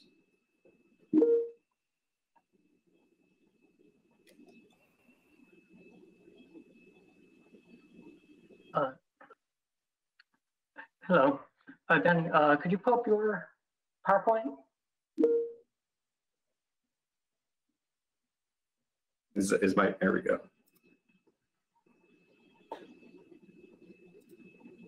Okay. So Amendment TACPA 2029, the Lakes Gaslight Square Park is in the Central Tampa Planning District and the Central Business District in the Downtown Arts neighborhood.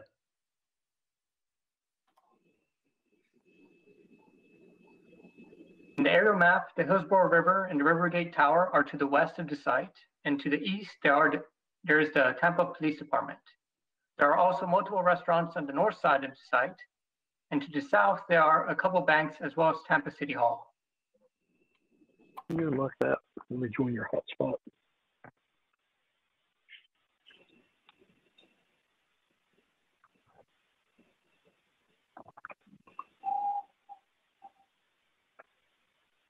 Are we good? Yeah, we're all set. In the adopted future land use map, the subject site is in the middle of the Central Business District with public and semi-public land uses in the southwest, leading to regional mixed-use 100 land use.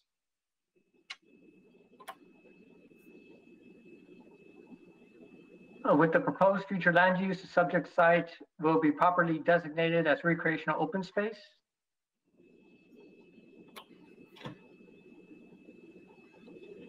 The adopted future land use of CBD has no maximum density or intensity. The proposed amendment will remove the consideration of residential and non-residential uses from the subject site.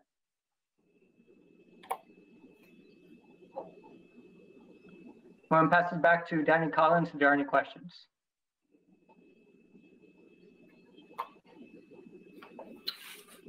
Thanks, Nathan. Our next case is TACPA 2030. It's Nuccio Parkway. It's in the Central Tampa Planning District, also within the Central Park Urban Village and the historic Ybor neighborhood. Here's an aerial of the subject site and the surrounding properties. You'll see it's kind of a weird-shaped parcel along Nuccio Parkway. Here is the adopted future land use map. Majority of the sites are under that CMU 35 future land use designation. There's a little sliver at the southern portion of the site under the CBD. The surrounding area is predominantly CMU 35 to the west, and then to the east, you'll see some light industrial represented by this light gray color, RMU 100, and then also CC 35 as you move north on Nuccio Parkway. Here is the proposed future land use map, showing the subject site under the recreation open space category. This is a slide showing the potential impacts of the proposed request to remove the potential of commercial non-residential development or residential non-residential development from the subject site. Are there any questions? Yes, Mr. Chairman. Commissioner Green, yes, go ahead. Thank you. Just one question, Danny. That first map you showed, does the edge of this this sort of greenway, does it go all the way up to the public right of way? It didn't seem like there was yet another sliver between here and the Nuccio Parkway public right of way. Is that the case, or is this right at the edge of the public right of way? Yeah, this is right at the edge along the parkway. So this, I don't know if you can see my slide, but this area right here is all designated right of way. So it's right at the edge of the parkway. Okay. Okay, good. Thank you. Okay, thank you, Commissioner Green. Doesn't look like any more questions, so feel free to continue, Mr. Collins.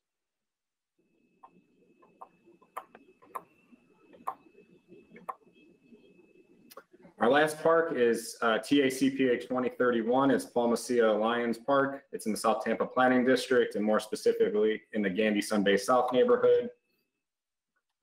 Here is an aerial map of the subject site and the surrounding properties. Again, is shown in this outline as purple color. The surrounding area is predominantly residential in character. This is the adopted future land use map. A majority of the sites already within that recreation open space category. The northern portion of the site is within the residential 10, represented by this tan orangish color, and is surrounded by that residential 10 on all sides. This is the proposed future land use map, showing the subject site under that recreation open space category. Currently, the subject site can be considered for one residential dwelling unit or just over 2,700 square feet of non-residential development. This would remove the potential of residential, non-residential development from the subject site. And that was our last slide, or our last park. Is there any questions? All right, seeing nobody popping up, I will thank you, Mr. Collins, for all those presentations. And we will move on to our next item on the list. Item number 8 is the presentation on the non-discrimination plan by Melissa Zornita. Oh, I don't think we can hear you. Thank you. Hopefully you're seeing the right screen with the presentation. Mm-hmm. Yes. Okay, great. All right, now I know what everyone feels like when they ask that question. So this presentation is to share our approach to agency non-discrimination plan that we are working on. The NPO, as part of their federal requirements, are required to adopt a Title VI and non-discrimination plan and update that every 3 years. The last plan was adopted in 2018, so they are due to be updating that plan in the coming year. When we looked at the contents of the non-discrimination plan, I asked the question, why don't we consider having this plan cover our entire agency and all of our work products should be looking at these same communities of concern and issues holistically. So some of the things that the current adopted non-discrimination plan cover are where are communities of concern.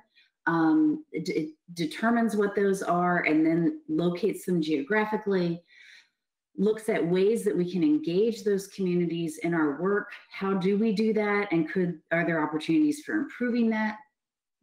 Looks at the MPO's plans like the Long Range Transportation Plan, the Transportation Improvement Plan, and many of their studies to see how they are performing in those areas, and are there ways to try to create more equitable outcomes of those plans.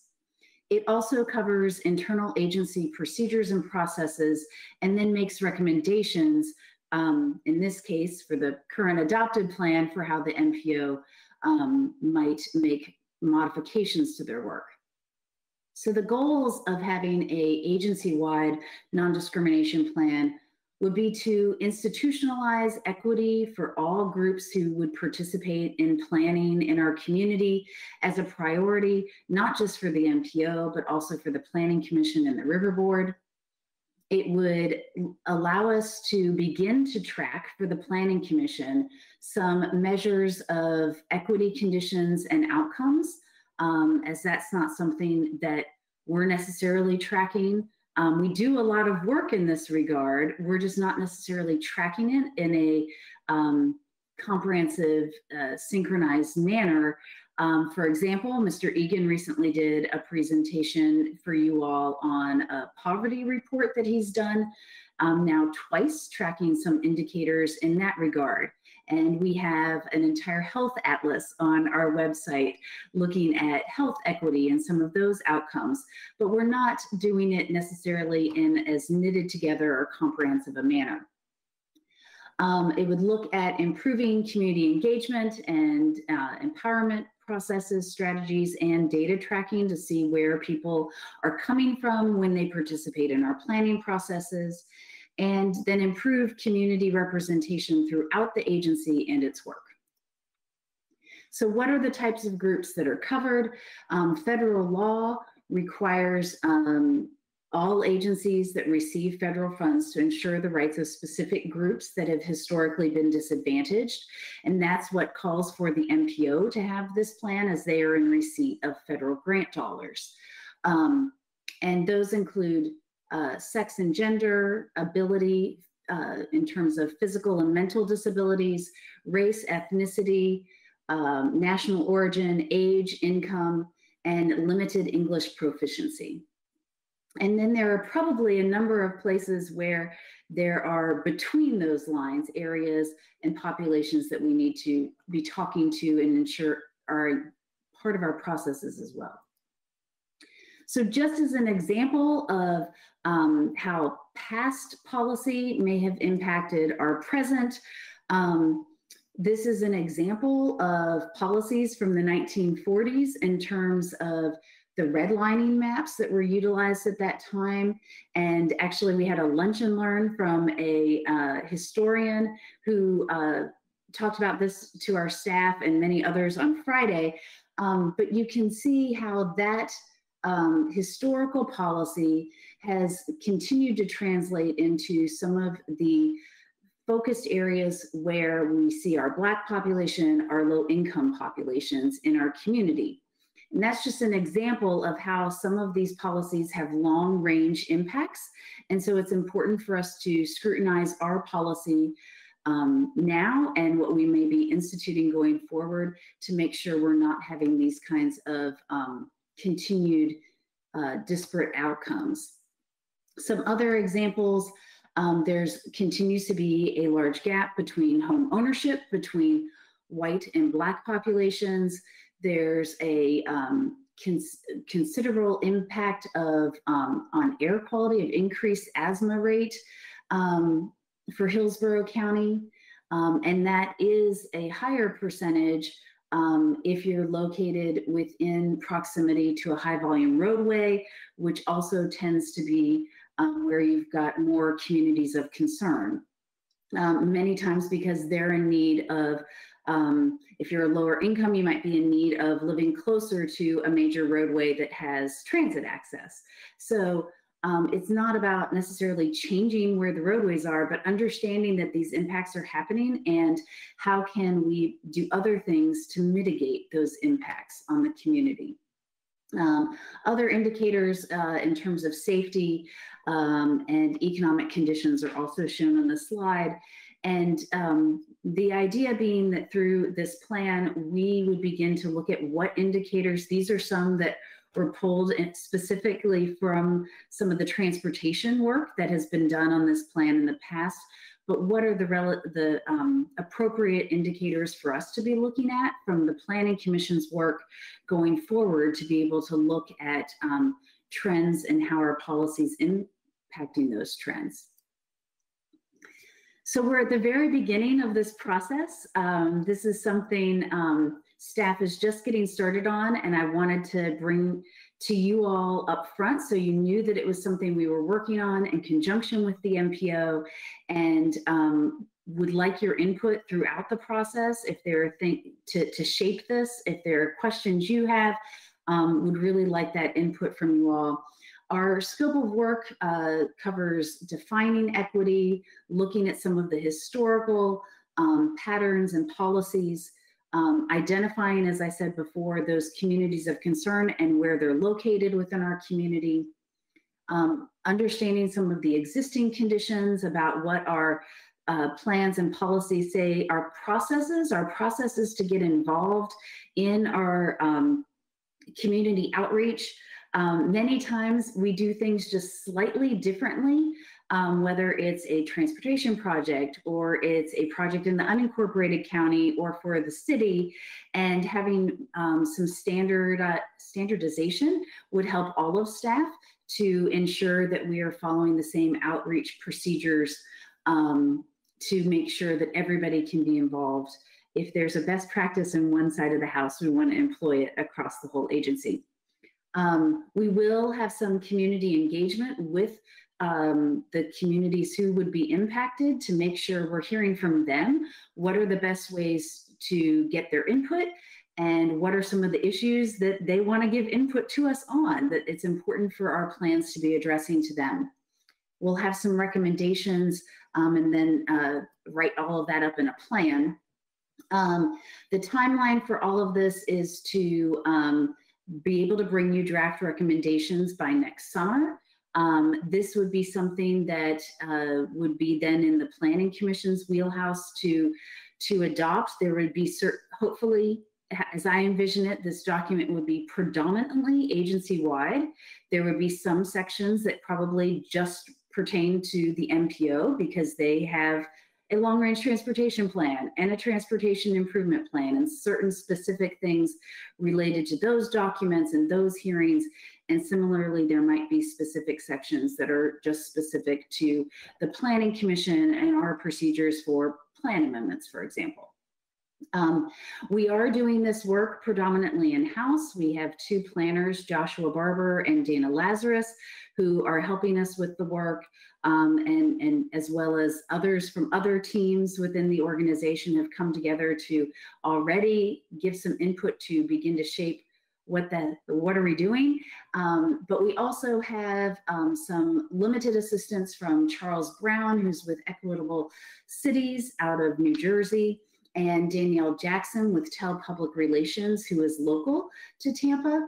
Mr. Brown is a adjunct professor and researcher out of Rutgers University and has a considerable background, particularly in transportation and equity.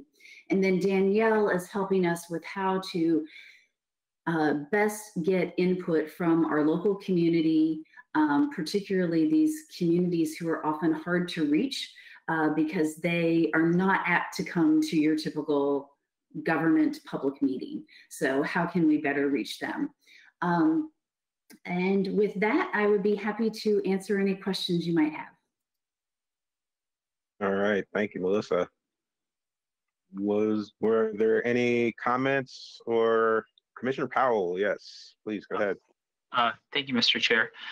Melissa, on the slide that you had regarding the home ownership rates, I think it was like 78% was white and like 40% was African American. Could you go back to that slide, because those numbers wouldn't really add up to me, and I didn't know if I just looked at that too quick. There it was. Yeah, hopefully you can see that again. Okay. It's the percentage of each of those races, how many of them are, yeah, so it's not supposed to add to 100%. Yeah. Okay, all right, so I didn't, two questions then. Within that demographic, were we only wanting to present just like the two largest, or, you know, what about like the Latino, like home ownership rate and, you know, other larger like ethnicities that we have in our community? Yes, we will definitely be looking at all of them. It really was about how much space there was on the slide. So, okay, all right. And then my second question is, you know, a lot of home ownership rates or problems, excuse me, with home ownership rates are, you know, people just don't have the ability to afford, you know, like down payments and things like that. So has there been any, or will you be able to consult with like Cheryl Howell at the Affordable Housing Board, you know, to see about, you know, what programs might be able to aid, you know, in this, and what funding, you know, might be possible? Because I know when I was placed on the AHAB board, that was something that was initially, you know, brought up at like my very first, you know, meeting. And so I just didn't know if there was any. Yeah, absolutely. Those are the types of collaborations that certainly, as we start to identify some of these policy recommendations, I could see emerging from this. Okay. All right. Well, thank you. I'd just like to see that this is an added benefit. Yeah, absolutely. Thank you. Thank you, Commissioner Powell. Commissioner Green, yes, go ahead. Thank you, Mr. Chairman. Melissa, can you go back to the slide? I think it was the second to the last slide. I think equity was at the, or how do you define equity at the top of the, that one? Okay, yes. Okay. I guess this is just sort of a suggestion or a comment.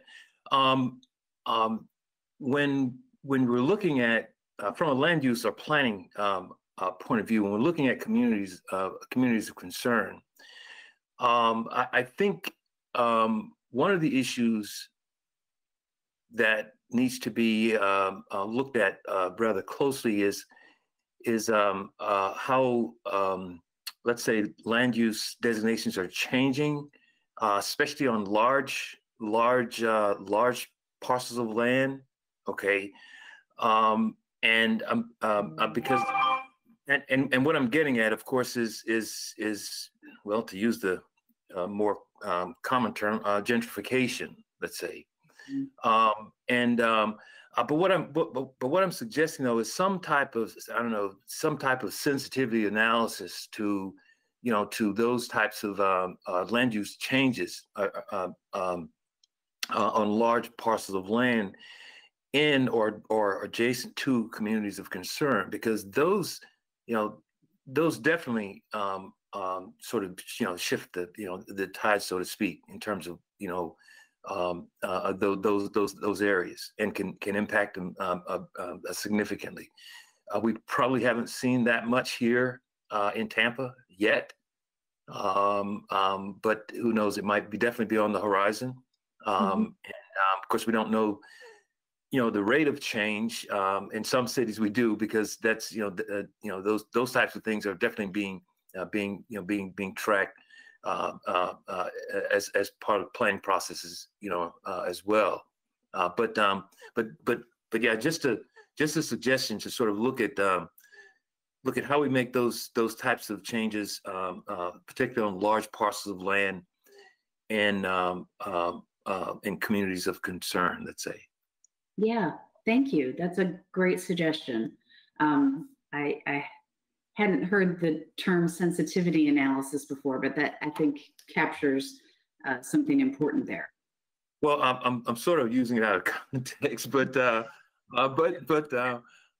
it's used probably a lot more so in real estate analysis and some other areas. But essentially, it's the same. It's the same thing. We're just trying to understand. Okay, what's the real impact? Of making these types of changes on large parcels of land in or near communities of concern. Okay. Yeah, absolutely. Thank you. All right. Thank you. Thank you, Commissioner Green. All right. Are there any other comments from the commissioners on this item? No. All right. Seeing none, we will move on to the next item. Item number 10 is the Executive Director's Report. Actually, I think we're going to do the Executive Director. Yeah, evaluation, sorry. No problem. Skip number 9. Action item. We have an action item number 9, proposed changes to the Executive Director's evaluation. Yeah, so we're back again with hopefully some more definitive performance measures associated with the strategic plan. So let me explain what we did this time, and hopefully it hits more the mark of what you all were looking for. What we did previously was updated the evaluation with the goals of the strategic plan. And now what we have added is 2 measures for each of those goals, which I'll review just briefly. For linking land use and transportation, we had a measure that there would be at least 3 studies or projects either requested by a local government or another planning partner and or research on an innovative topic. And that was similar to a prior standard in my evaluation. We took one of the other performance measures from the evaluation about the agreement rate. We had been studying that for the last few years of the local government agreement rate on plan amendments and rezonings, and put that under this item as well. Under technology and innovation, again, we moved one of the existing standards in my review related to, but focused it on creating at least one technological enhancement that either increases efficiency or better communicates information. And then we added a new standard of producing at least 200 maps quarterly. Under citizen engagement, we moved the current performance measure about customer service surveys to that area, as well as the current standard of presenting to at least 25 community, business, or stakeholder groups a year. Under planning partnerships, we included a measure to have 1 new partnership or sponsorship opportunity. So either partnering or sponsoring an event or a project, and then 1 to host at least 4 educational events for the larger community or planning professionals. Under enabling transportation choices, again, we highlighted 3 studies or projects, but these would be more transportation oriented, and then initiate at least 1 item implementing the Vision Zero action plan. Opportunities for regional collaboration. We moved the performance measure where we send a survey to each of our client local governments. We moved that to here, and that at least 90% of the survey categories were outstanding or good.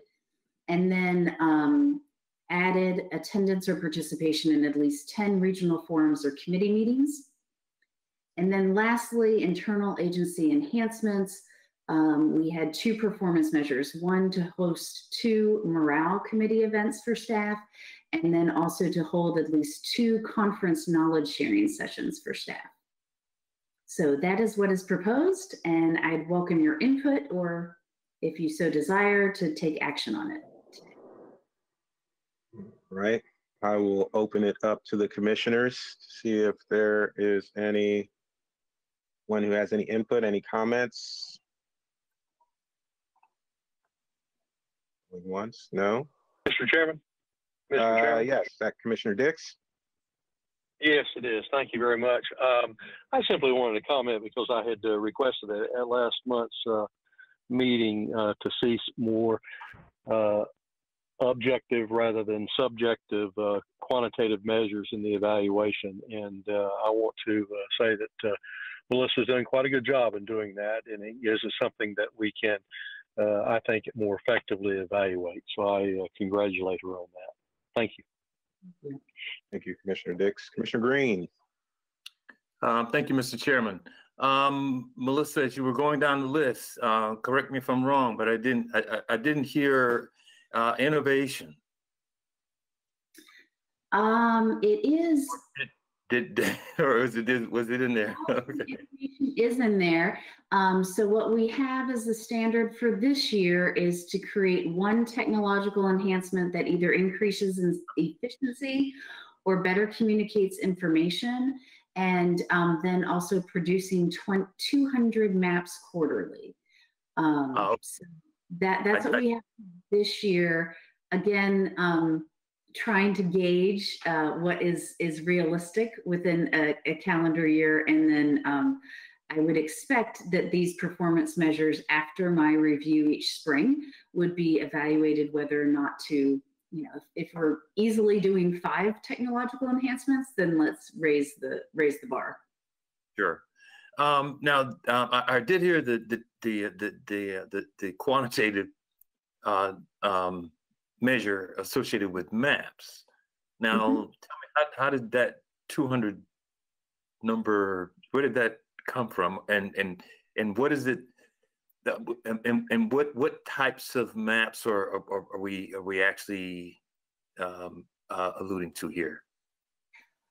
Well, the number came from that actually our GIS team had started earlier this year tracking how many maps they were producing. And they produce a very large quantity of maps. So I feel comfortable saying we will produce 200 quarterly and hopefully exceed that. It of course depends to some degree on how many plan amendments and other types of requests we get in, and so there is some fluctuation to it. But they look at all of the maps that they prepare for the staff presentations, for example, that you saw Danny and David and Jennifer make, all get counted as part of that. Okay, so it's just a productivity sort of metric of sorts. Yes, yes. Okay, all right. Okay, good. Okay, thank you. All right, thank you, Commissioner Green. Any other comments? Any of the other commissioners out there? No? Okay, for my part, I just wanted to echo Commissioner Dix's sentiments that I think this has come a long way to getting some substance to it that we can quantitatively do things with. Like Commissioner Green, I too am curious about that 200 number, but I feel like you said this is going to be an evolving thing, you know what I mean? So it needs to come down, come up. If we need to add other metrics that we find along the way, those things will evolve, but I think this is a really good foundation for that. So hats off to you on this one. Good work. Thank you. And with that, I guess then I will open it up for a motion. Oh, wait. No public, I guess I have to entertain public comment on this one. If there's anyone from the public who would like to provide comment on this. I don't see any hands raised on my side. All right. Then I will open it up to commissioners for a motion.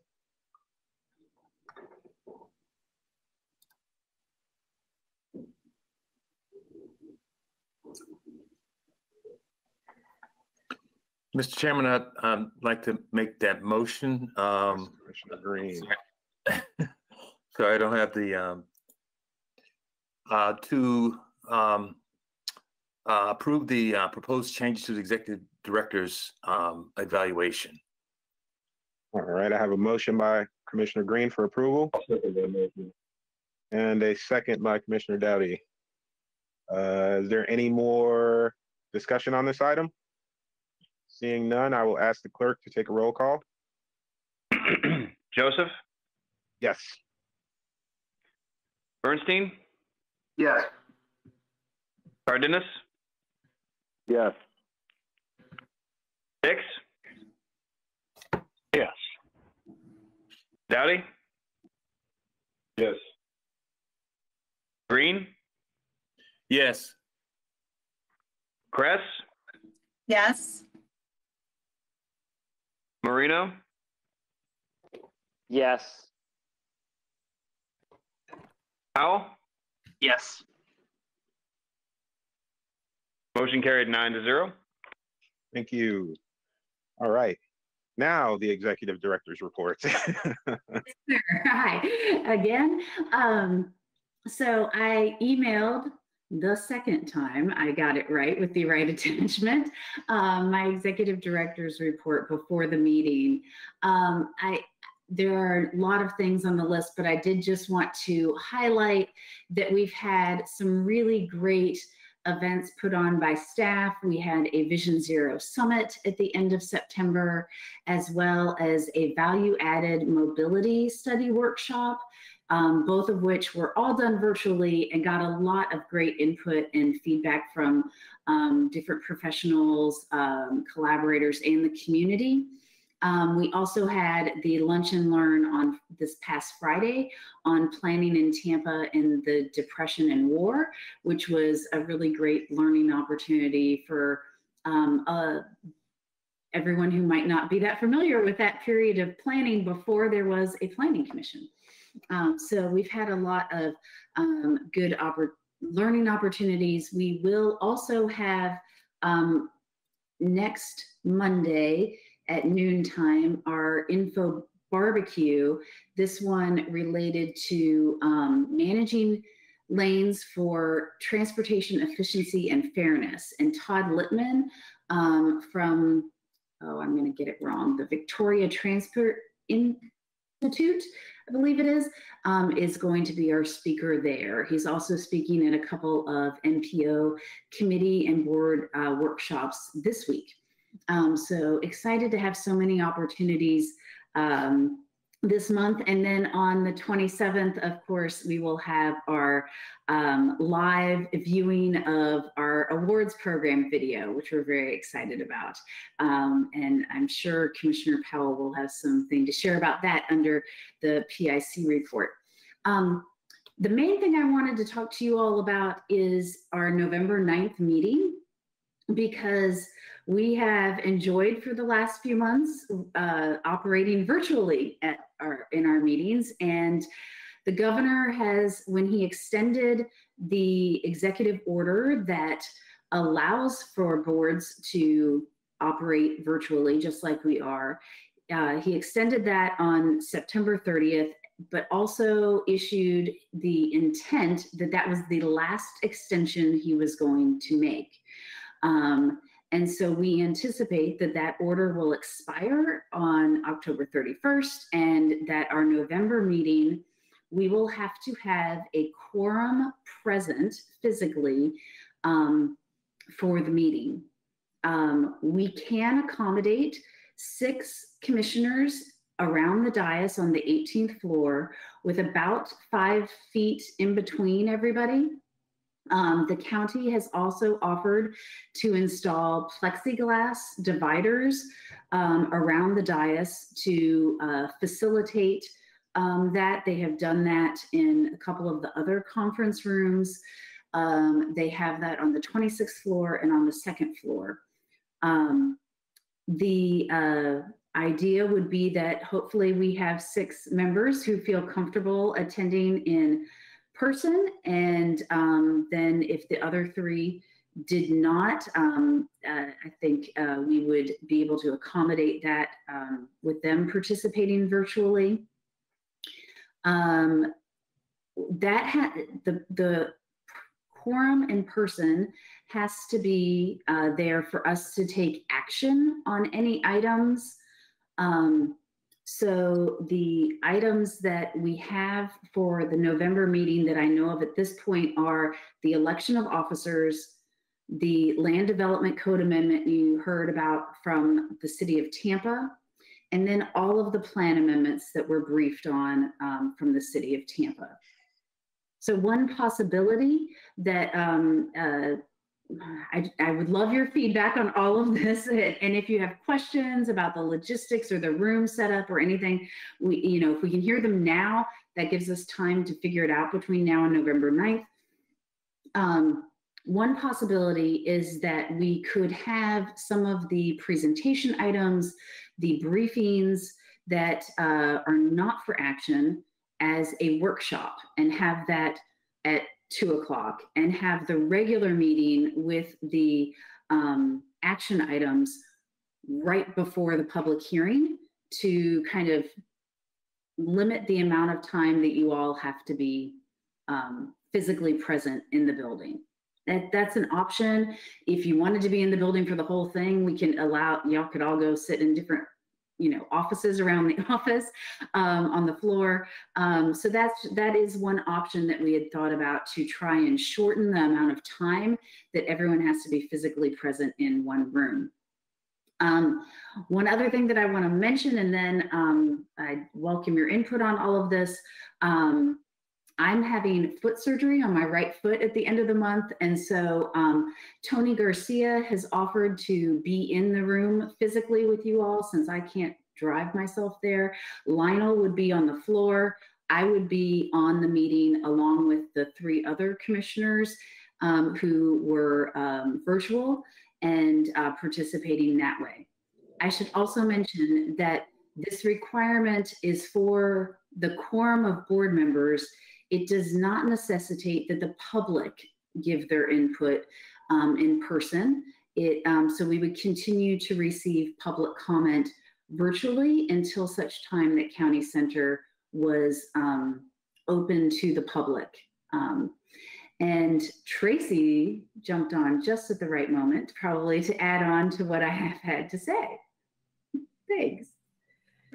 Thanks, Melissa. Good afternoon, commissioners.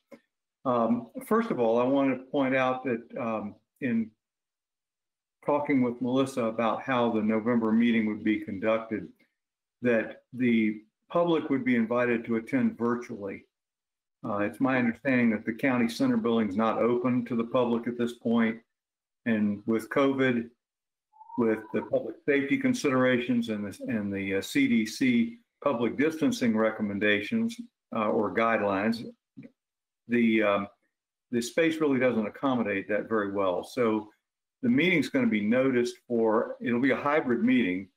It'll be the commissioners, the 6 or more commissioners will be attending in person so that we can have the quorum, but the general public and the presenters, other than staff, will be attending virtually either by video as we're doing today or by conference call. So there will be the same opportunity for them to participate that we've had over the last few months, but not in-person physical attendance yet. Melissa covered the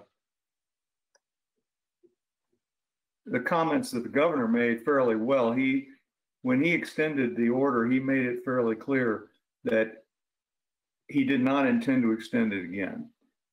So we will be back to physical meetings in November, barring, I suppose, some unexpected outbreak of COVID between now and then, which I certainly hope is unlikely. And there's something that I wanted to bring to your attention about that. The bylaws, well, first of all, your elections are in November.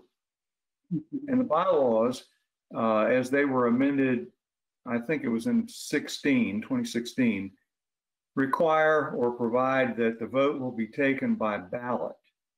And that's the procedure that most of you are accustomed to, and some of you were not on the board.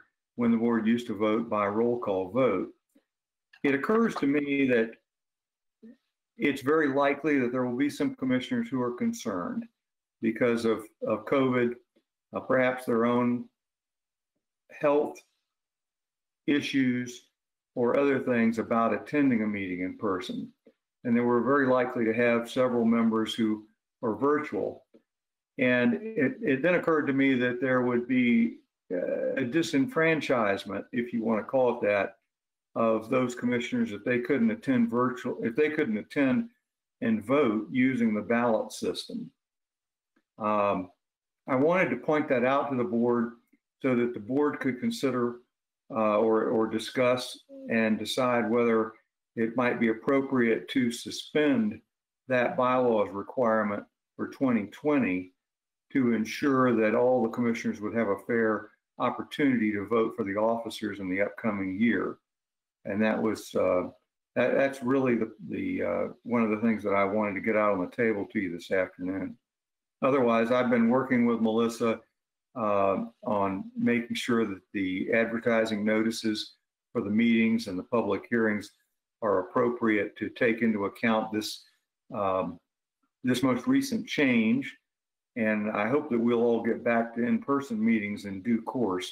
But for the time being, that's my update for where we are. If you got any questions, I'll be glad to try and address them. All right. Were there any? Mr. Chairman? Yes, sir. Commissioner Dix. Thank you. And I apologize to everyone for the technical difficulties I'm having today and can't be on camera to smile at you, but it's been a great meeting. And I asked to speak now only because not only has Melissa covered it, but Tracy's still online and we see him on video. Tracy, you know, effectively we suspended the rules back in May or June of this year when we voted to have Commissioner Joseph become our chairman. And I think that was a wise move. And frankly, I think he's done a wonderful job. I'd like to see him have a full term, so I hope he qualifies for that or requests to. But I see no problem or nothing wrong with suspending the rules in order to allow commissioners who may be attending virtually to have at least some kind of a vote, much like we did last time. So while I have a couple of other comments I'd like to address regarding attending virtually, let me first of all ask Mr. Chair if it's appropriate, then I would make that in the form of a motion. If that's what council is asking for, is for us to suspend the rules of actually having a ballot, which I'm not certain what by definition that is, but I'll accept it that it is the written form that we typically use, and substitute that for being able to allow everyone to vote, you know, as they are polled, much like we did last time and we have done for other actions. So I'd put that in the form of a motion. I would suggest that we simply call that a roll call vote of the type that we've had before, where the clerk's office just calls the roll. All right. And we would do that at the time of the meeting? Yes, that would be in the elections. All right. The nominees will be just like we've done it in the past with each, and Melissa, you hadn't mentioned this yet, but with each commissioner submitting, you know, an expression of interest in offices or committees that they would like to serve on, those become the presumptive nominees for the, let's call it, for the offices. And then there can be nominations from the floor. I don't see any need to change that process, but then it would allow for the roll call vote for each particular position. Okay. So would we have to motion for the roll call vote at the meeting, or would I just call a roll call vote?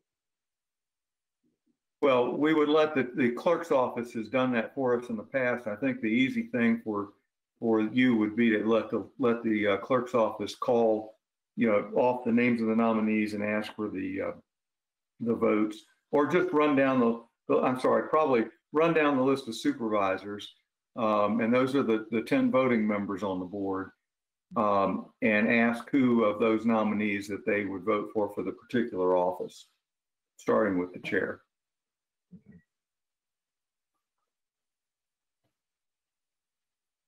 All right. And Mr. Chairman, I'm fine with that. It sounds like Tracy's suggesting that there's no motion that needs to be made, and certainly I'm fine with that, but I'm also fine with making such a motion if he thinks that's appropriate. No, I'm sorry if I gave that impression. I do think it's appropriate for the board to actively suspend that requirement of the bylaws due to the COVID pandemic circumstances, if the board chooses to go in that direction. So we do need a motion. Yes. Okay, and we need it now, not at the meeting. So yes. So then I go. So then I go back to saying so moved, Mr. Chairman. Okay. All right. We have a motion on the floor to suspend the rules. All right. We have a second by Commissioner Dowdy. And is there any more discussion on this motion that's on the floor before us by any commissioners? Seeing none, I will ask the clerk to go ahead and call vote for this. Joseph? Yes. Bernstein? Yes. Cardenas? Yes. Hicks? Yes. Dowdy? Yes. Green? Yes. Kress? Yes. Marino? Marino?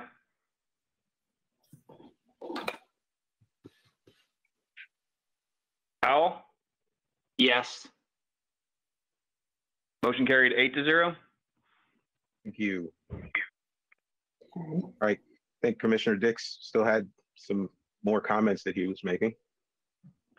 Well, I appreciate it, Mr. Chair. I'm real concerned, obviously, about the governor's insistence on making us meet virtually. I mean, that's something he's not even taken the pleasure of doing himself yet. But it seems an unusual measure to have a volunteer board who is not even the final decision making or the final arbiter of anything. We are simply finding items to be consistent or inconsistent and making recommendations. We're not the final decision maker on those. And to insist that we come into a building where we are in agreement with the executive director to not allow our staff to come into the building, but to insist that we come into the building and that we ride an elevator, which is probably not properly ventilated, 18 floors, and hope that it doesn't stop, in order to arrive at a situation in which we have to meet, and meet really outside of CDC guidelines, because we're not going to be able to distance ourselves at least 6 feet apart. The whole matter seems to me to be repugnant and frankly unconscionable, and I don't mind holding back, I guess, when I make those comments. But I would ask that 2 things. Number one, first of all, if the only place that the meeting can be held, Melissa, since there's not going to be any public there at the meeting because they will be invited virtually, I would encourage you to see if you can become creative and actually configure the room even a bit more differently, in the sense of we're in a horseshoe now. Maybe you can take it up and make it into a complete circle, so that you take the podium area where people would typically be speaking, in some way add 1 or 2 people there, because those folks would still be able to be videoed by Hillsborough TV. And the other thing is that would really only be the fallback position that I would encourage you to do. Frankly, I really would encourage you to be very creative in thinking of all kinds of places to have this meeting. I know I have suggested in the past that perhaps we go out into the community and see some of the things that we're deciding upon. And, you know, certainly in Plant City, there is that wonderful Trinkle Center that can seat hundreds and hundreds of people. So we could certainly social distance there. And I'm sure there's other places. And frankly, we could even do it outside. We could even do it outside at the Joe Trulura Park across the street from the county courthouse. So I say that sincerely, even though it sounds, you know, perhaps it might sound a little bit silly, but I'm very serious about that. I think this is a very, very wrong call, particularly to require that volunteer boards who are appointed to simply make a decision, a consistency, rather than the final decision-making manner, have to meet in person come November. Thanks, Mr. Chairman. Thank you, Commissioner Dix.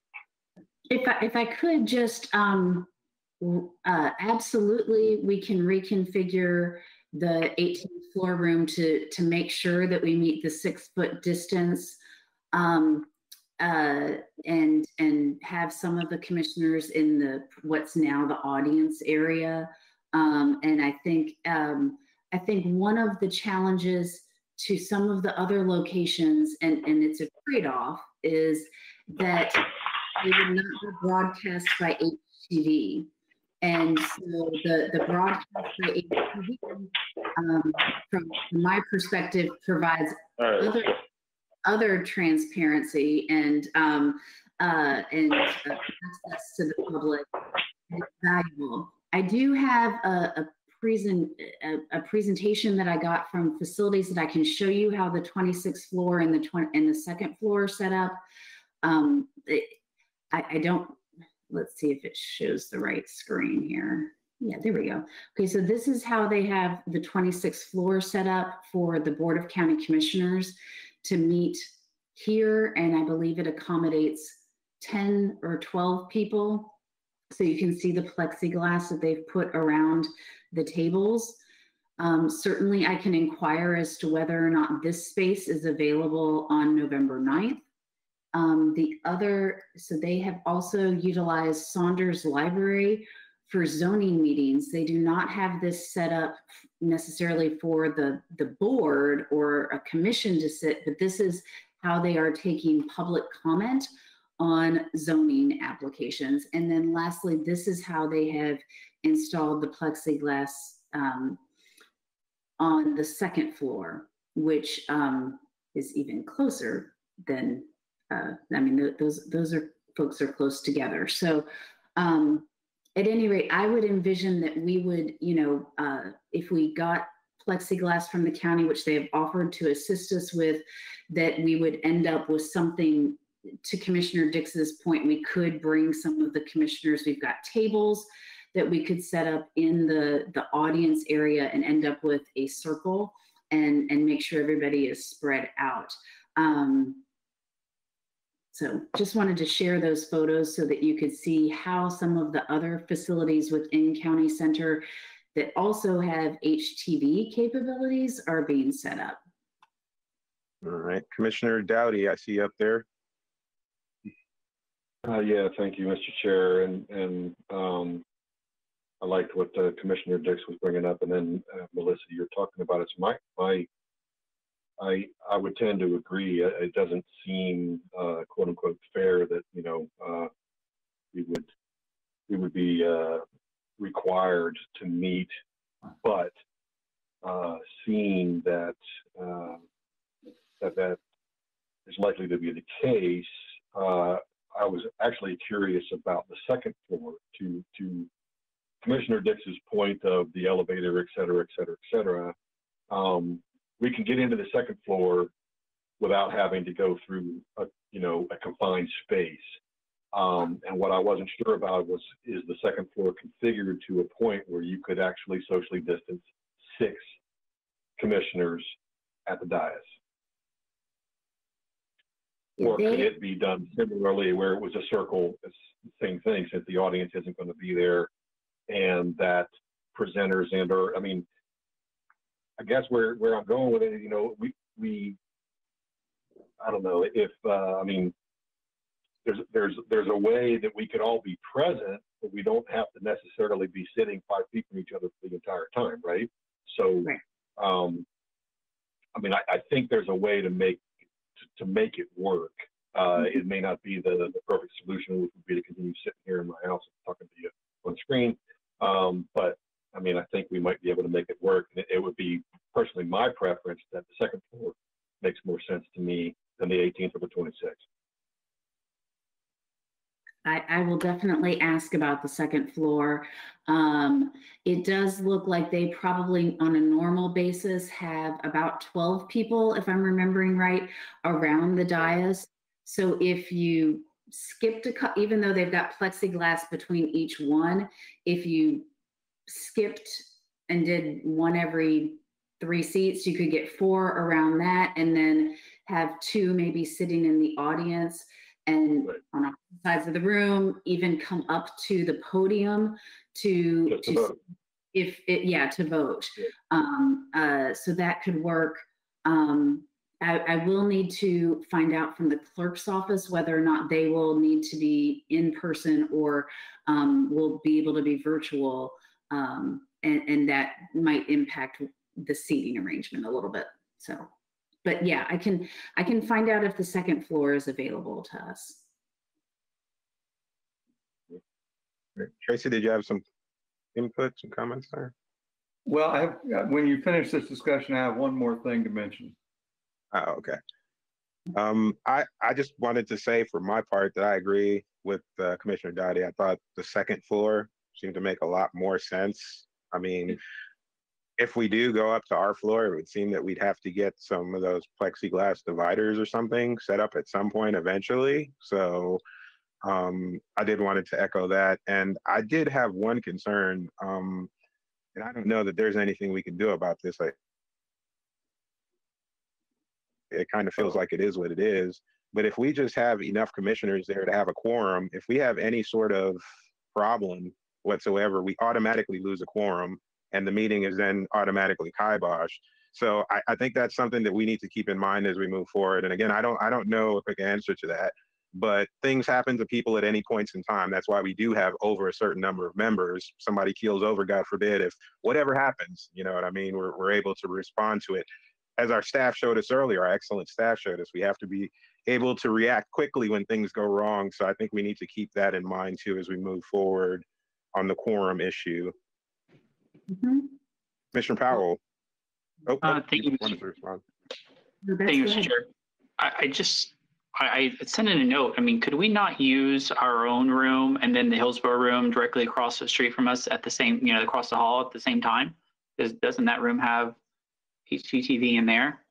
It does not. It would have the ability. We had thought about that we could have staff make presentations from there, and it could be fed, through the GoToMeeting, through this same GoToWebinar software, but it does not have an HTV camera in there. So is it hard to get one in there? I think it would be easier to get the second floor than to get a camera. Okay. All right. We could rent one or something. Okay. All right. We can ask just about anything. They can always say no. Okay. Yeah. But to your point about more than, like, if we wanted to have 7 commissioners present, we could have, additional commissioners in the audience. There also is in the second floor chambers, there is a room for in the back. Yeah. The press room. So there are some additional spaces that it could spread out a little bit better.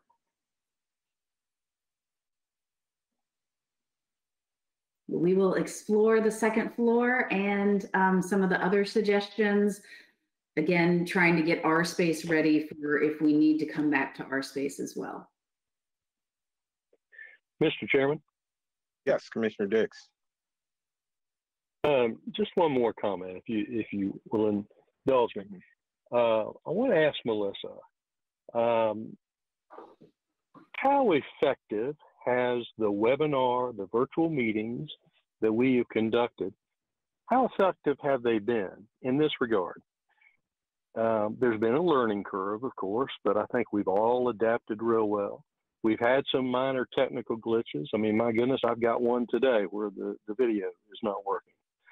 But it appears to me that it has been working extremely well. And I guess my question is, Melissa, have you had any complaints from the public or anyone who says, no, I just don't feel like I can adequately make a comment, or anyone as a petitioner, no, I don't feel like I've been able to adequately make a presentation?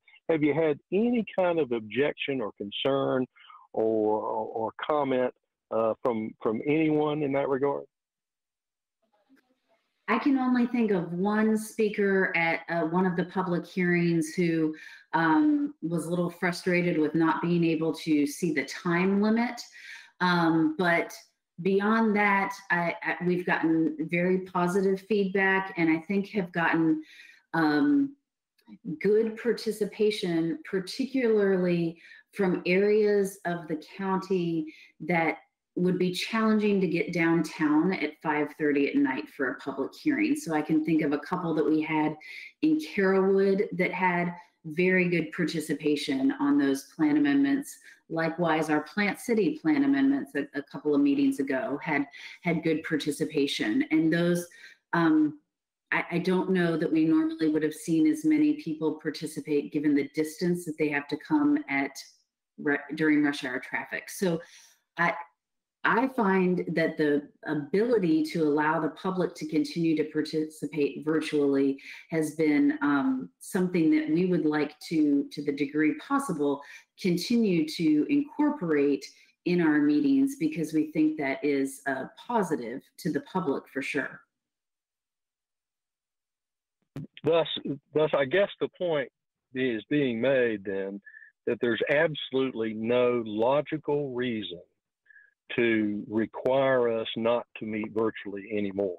It's more of a political decision than it is a logical decision in the sense of it making it less convenient, as you have so eloquently said, less convenient for many people to participate, but instead now simply demanding, for whatever reason, no logical reason, pretty much on a whim, that now we have to go back to having at least a quorum present and in person. That's why I keep coming back to saying it's absurd and it's unconscionable to me.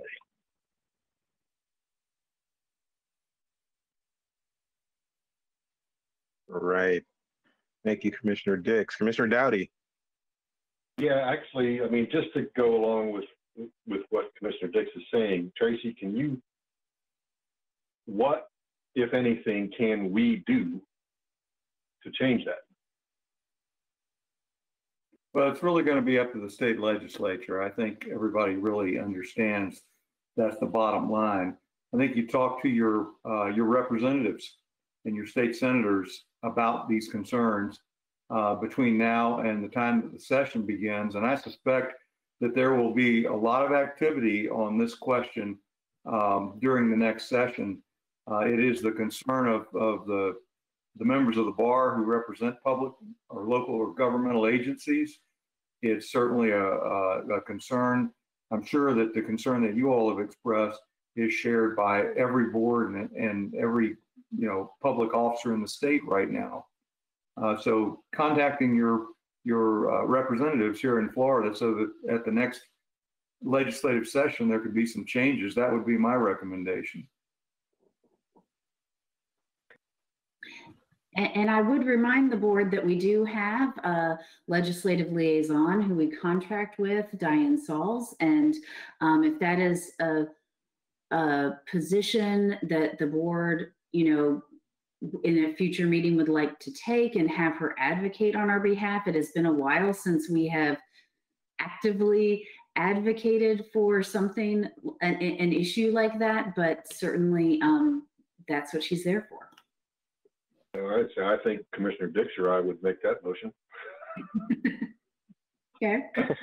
Well, Mr. Chairman, this is Commissioner Dix again, and I certainly not only would do that, but Melissa, I think you're getting the sentiment of the board, and if Tracy would want it in the form of a motion, I would be do that, but yes, but without at least to have your lobbyist reach out and make contact even before November. I mean, seriously, I intend to do that. I don't think I'll have a whole lot of influence, but yeah, I've spoken pretty strong about it. So if Tracy wants that in the form of a motion to have our legislative liaison reach out both now and during appropriate time for the session to find ways in which we can continue meeting virtually when it's appropriate. You know, as it is with a pandemic underway, then we should certainly be permitted to do so. All right. So I have a motion to direct our legislative aide. Oh, what are you seconding, Mr. Dowdy? Okay. All right, we have a motion to direct the legislative aide to get into contact and try and push the issue of getting us to continue to meet virtually. And we have a second to that motion by Commissioner Dowdy. Is there any more discussion from the planning commissioners on this motion item before us? All right, seeing none, I will ask the clerk to take a roll call vote. Joseph? No. Bernstein? I vote in favor of the resolution. Cardenas? Yes. Dix? Yes. Dowdy? Yes. Green?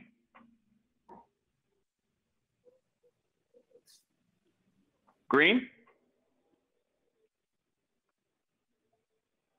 Kress? Yes. Marino?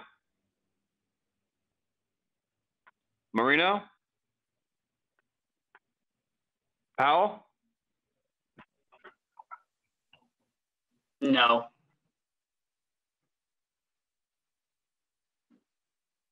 Motion carried 5-2. Chairman Joseph and Commissioner Powell voted no. Righty.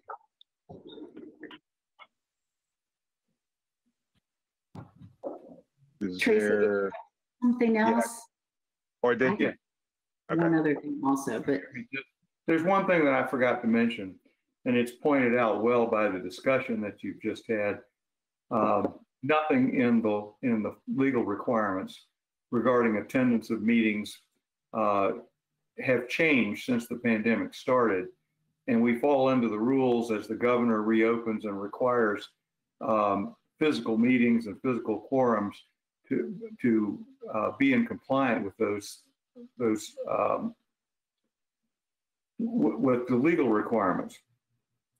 One of those, for those of you who have been perhaps as long enough to experience this, is that attendance by telephone or by video and voting is, and I'll just leave the legal analysis out of it and say that the legal requirement is for there to be exigent or some sort of kind of a emergency or unusual circumstances that prevent the board member from attending a meeting that the board member particularly wants to vote and participate on. From that standpoint, we should follow those same guidelines and requirements in dealing with this at the next meeting.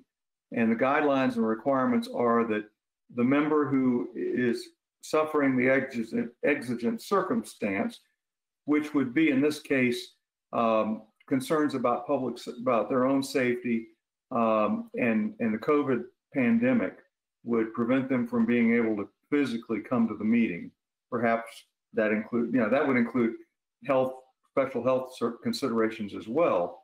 That the board member inform Melissa of their inability to attend the meeting in person due to the pandemic and public health concerns, and ask that the board authorize that member to attend and vote at the meeting. And so if